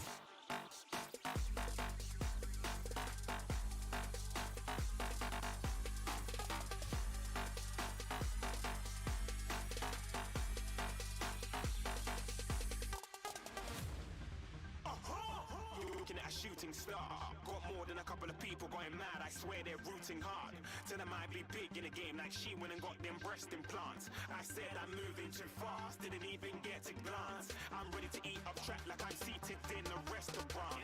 If you had swag like mine, you know it's best to flaunt. We aren't hating because you aren't. Shining like it's neon. Rock like kings of Leon. Shooting stars across the galaxy. I stand out, so don't be mad at me. Infiltrate, I'm with my strategy. When I turn up, then I just have to leave.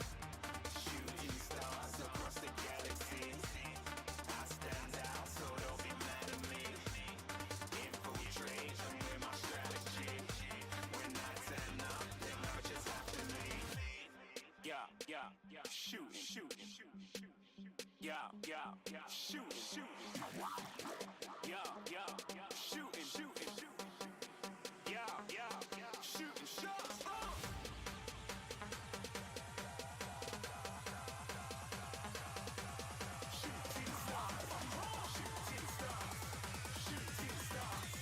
Shooting stars. Didn't even get to cross.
changes.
By the way, welcome back, everybody. I am back. Let's start. If you'd like to help support this channel and get early access to every video, consider becoming a patron at patreon.com/secondthought. In the opening pages of the Communist Manifesto, 19th century philosopher Karl Marx said, "Socialism is when no iPhone." Nearly 2 centuries later, the inscrutable genius of these words can finally be scruted. If you've ever wanted to learn about socialism, there's a good chance you've heard some version of this take before.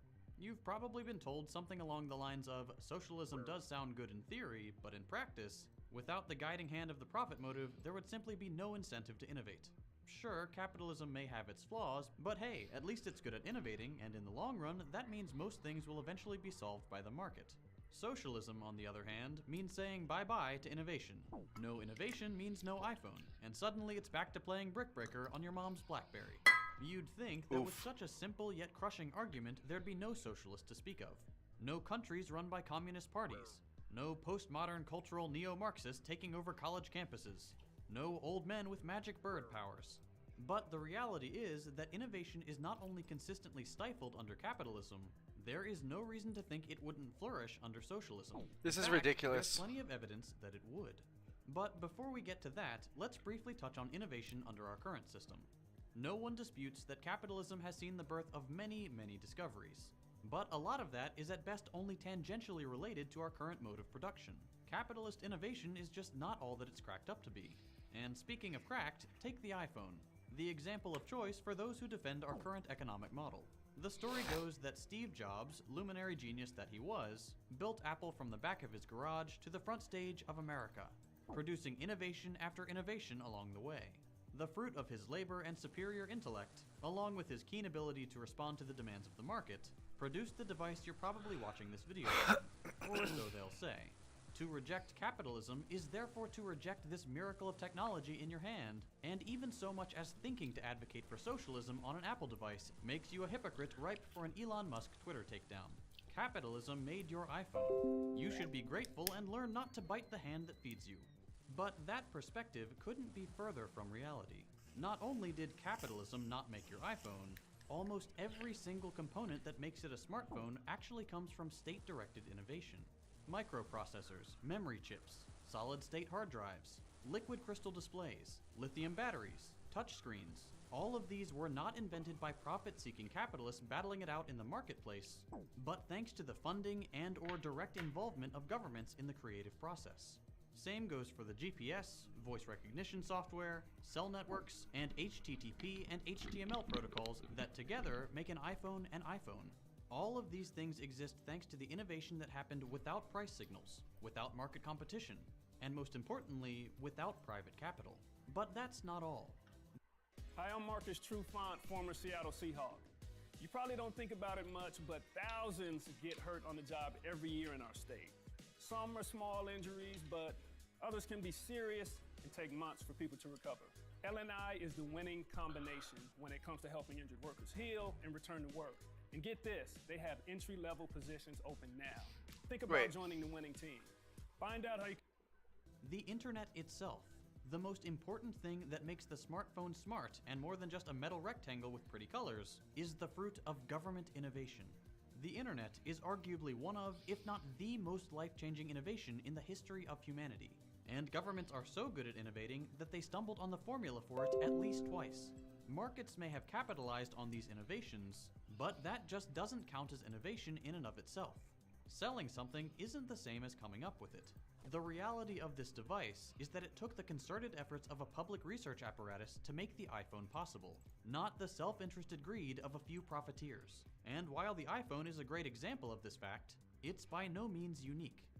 This same story is repeated all throughout our society, including on much more important things than our Twitter machines.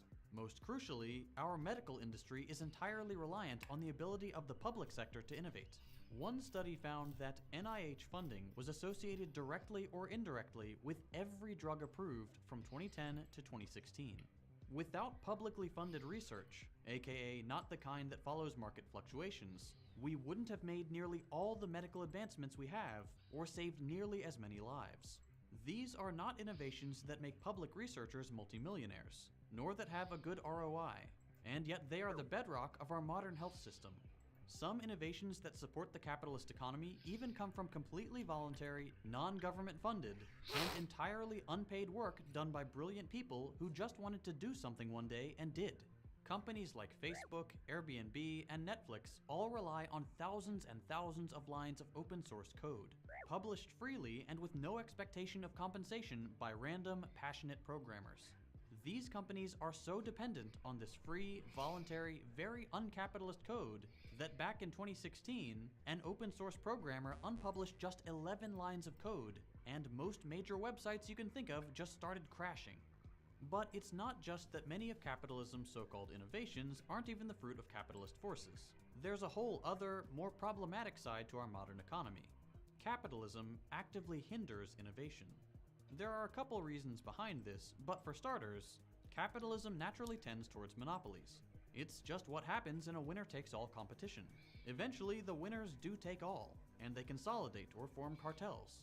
In the absence of competition, large industries can reliably secure profits without needing to do very much beyond periodically making small improvements to their products. With that one sentence, I've just described to you the entire innovation strategy behind every Apple product. And don't get mad, I say that as an Apple guy. The reality is that if the only motivation for innovation is profit, and that truly is the only one capitalism has to offer, once you take that variable out of the equation, there is no reason to innovate anymore. But even in the fantasy world defenders of capitalism live in, where monopolies do not naturally come to dominate the economy, capitalism is still rife with problems that make innovation grind to a halt. Generally speaking, capitalism only promotes and actively incentivizes innovation that turns a profit. Any innovation, no matter how grand, no matter how many millions of lives it could save, only sees the light of day if it can provide a good return on investment. If something is good for a very large number of people, but they all happen to be poor, too bad. It's just not gonna happen. But that's just a hypothetical example. It's not like you have to be poor for this logic to apply to you. We can actually see very concrete examples of this kind of thing making everyone's life just a little bit worse. For example, instead of finding ways to make the most durable, long-lasting battery humanly possible, every phone and laptop manufacturer makes batteries that can't handle more than a few years of regular use. While I'm sure there are technical problems that make that difficult, manufacturers would be putting a lot more effort into solving that puzzle if it wasn't so profitable to have bad batteries you'll need to replace with a new purchase every couple of years. What incentive does Apple have to sell you one iPhone when it could sell you 5? Capitalism does not reward those who produce the best products, it rewards those that produce the cheapest and most profitable stuff, regardless if it achieves that with a worse product or dirt poor wages. But it doesn't end there. Another big failure of the capitalist model of innovation is the conflict over information. In the quest to find new ways to compete, capitalists are happy to shoot themselves in the foot and take our society along with them, so long as it means they keep the upper hand over their competitors. Relative profits matter a lot more than absolute profits. So what's bad for the industry is only a problem if it upsets its internal power dynamics. In theory, every firm should normally benefit from a database cataloging the discoveries made by everyone else in their search for new innovations, allowing everyone to build on the discoveries others make. If being the most innovative we can be is the goal, there's no reason to have secrets that someone else could use to make something you care about even better. But every firm knows that sharing its proprietary information could hurt its bottom line, even though the outcome for customers would be a better product. It's better to sit on a discovery you don't know how to harness yet and might never figure out, than to let your competitor swoop in and get there before you. Even though we would all benefit from innovation happening faster and letting information find the person who's going to utilize it best, capitalism is incredibly inefficient when it comes to doing so just because it's a safer way to make money. Despite capitalists always referring to the so-called free market, information has no freedom of movement, and it gets heavily restricted to avoid hurting each individual firm's bottom line. Patents are some of the more extreme examples of this kind of restricted flow of information, and we can see how dramatic these consequences can be beyond just hurting innovation. For example, one of the big reasons that the COVID pandemic is still raging on and that new variants keep appearing regularly is because of patents. Patents are preventing vaccines from being manufactured cheaply and made widely available. This matters because sharing this vital information on how to produce a life-saving medication would allow entire continents, most notably Africa, to lower a still very high COVID death toll. Not only that, allowing the virus to propagate and find new hosts, which is what keeping vaccine patents behind closed doors is doing, increases the chances of a more infectious or deadly mutation appearing. It is in our collective interest for information to flow freely, but it's not in the interest of profits, so it just doesn't happen. But enough about capitalism. Now let's see how innovation fares under socialism and what incentives motivate. For starters, under socialism, the profit motive is virtually eliminated through any of a number of processes, be it central planning, free association, and/or the general elimination of private capital. As we've already seen, this means there is no longer a need to satisfy both the need for usefulness and the need for profit when innovating. Only the most important one matters. Innovation doesn't need to be profitable to be worthwhile, and that already solves a lot of problems. This can also make socialist economies incredibly risk-seeking, contrary to what you'll often hear. Funding a project that doesn't necessarily need to return an immediate profit means casting a much wider net and therefore catching a lot more unique fish. Capitalists will often tell you that risk is their bread and butter, but the reality is that capitalists are relatively conservative when it comes to investing in risky projects, since the cost of failure can be so high. But we can actually go a lot further than just eliminating the profit motive. Part of the socialist program is to grant freely and to everybody the basic necessities of life, housing, food, and healthcare being some of the most important of these needs. Under our current economic model, someone who is lacking any of these is forced to spend the great majority of their time working, not necessarily in a way that has anything to do with their skills, just to stay alive. Only an infinitely lucky few will ever have the opportunity to showcase their talent as part of their job. And so an insane amount of innovative capacity just goes completely to waste. It's truly mind-boggling to imagine how many people just as smart as Einstein spend their entire lives just barely scraping by and toiling away to have their basic needs met instead of having the freedom to put their genius to work. But even that barely scratches the surface. Socialists also expect and advocate for extending education, particularly higher education, to all who wish to pursue it. In our current system, of course, this is a luxury only afforded to the wealthy or those willing to take on the massive burden of student loans. Back in 2010, the latest year with available data, only 6.7% of the world had a college degree. Think of how many billions of people could have their skills and talents developed by access to higher education, and the kinds of things they would come up with that would benefit us all. But it's not profitable to make education freely accessible, so I guess never mind. And that's not all. Since one of the main driving forces of socialism is reducing the time spent working, there is also a considerable incentive to innovate in ways that can automate labor. While capitalists give lip service to their own version of this argument, saying they'll replace all of us with robots one day to save money, they'll often find that it's cheaper to export labor to a poor country than it is to actually develop the technology that would replace a domestic worker. In other words, we keep working just as much and for less money. Ultimately, this kind of innovation gets stifled under capitalism, but has no reason not to flourish in a socialist economy where people's well-being takes a precedent on profitability. Automating work is a top priority, and this would be reflected in our innovations. This philosophy also has the added benefit of giving more time for people to quote-unquote waste time. Time not spent working and being lazy in the positive sense of the word, something which we all know makes us more effective workers anyway. Leisure time is a critical part of well-being. But we can focus on concrete examples if you prefer to see how the socialist model works in action. Over the past century, the world has seen multiple socialist projects. While there is a lot to say about them, one thing that these experiments proved beyond a shadow of a doubt is that innovation can flourish even when people are not motivated by profit. The USSR gave the world the anthrax vaccine, artificial satellites, and one of the earliest mobile phones.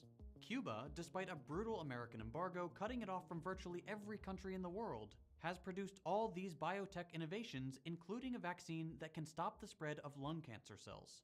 And these are just the shiny, high-profile examples. A friend has an old Soviet hairdryer that's still working just as well as the day it was produced 40 years ago. Little things like product longevity go a long way towards reducing waste and resource consumption. These societies didn't perfect innovation by any means. There are ways in which their methods have their own problems. But they proved that the weaknesses of the capitalist model can be overcome. Not only that, the kinds of creative friction they faced were much more implementational than structural, the way that innovation gets stifled under capitalism. These issues stem from how we create socialism rather than the rules that bind it, contrary to the way that the profit motive is central to capitalism. At the end of the day, the reality is that innovation isn't the product of one ism or another. Every innovation and every person behind it is the product of a long series of events and influences. Years of public schooling and libraries and web pages full of giants with shoulders to stand on.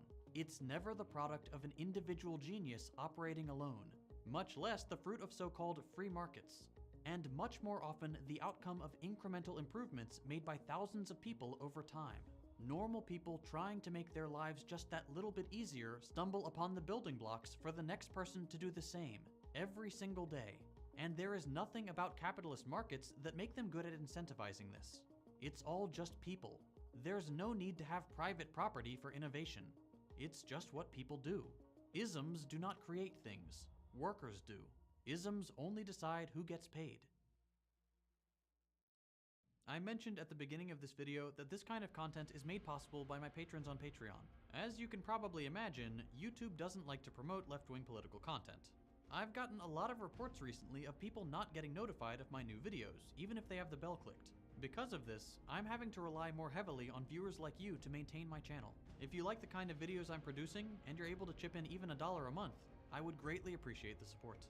As a little show of that appreciation, every patron, regardless of donation amount, gets early access to every video, plus access to our patrons-only Discord server. It's a really fun place to hang out. We have everything from a recommended reading list, to a book club, to special channels for our neurodivergent and LGBT comrades. I also try to do a live Q&A with patrons every month, which is always a good time. We've built a great little community, and we'd love for you to be a part of it. So if you'd like to help support my channel, join the Discord, and get early access to every video, consider becoming a patron at patreon.com/secondthought. If you enjoyed this video, consider dropping a like. If you hated it, a thumbs down. You can check out my previous videos by clicking the links on your screen. Thanks for watching, and I'll see you next week.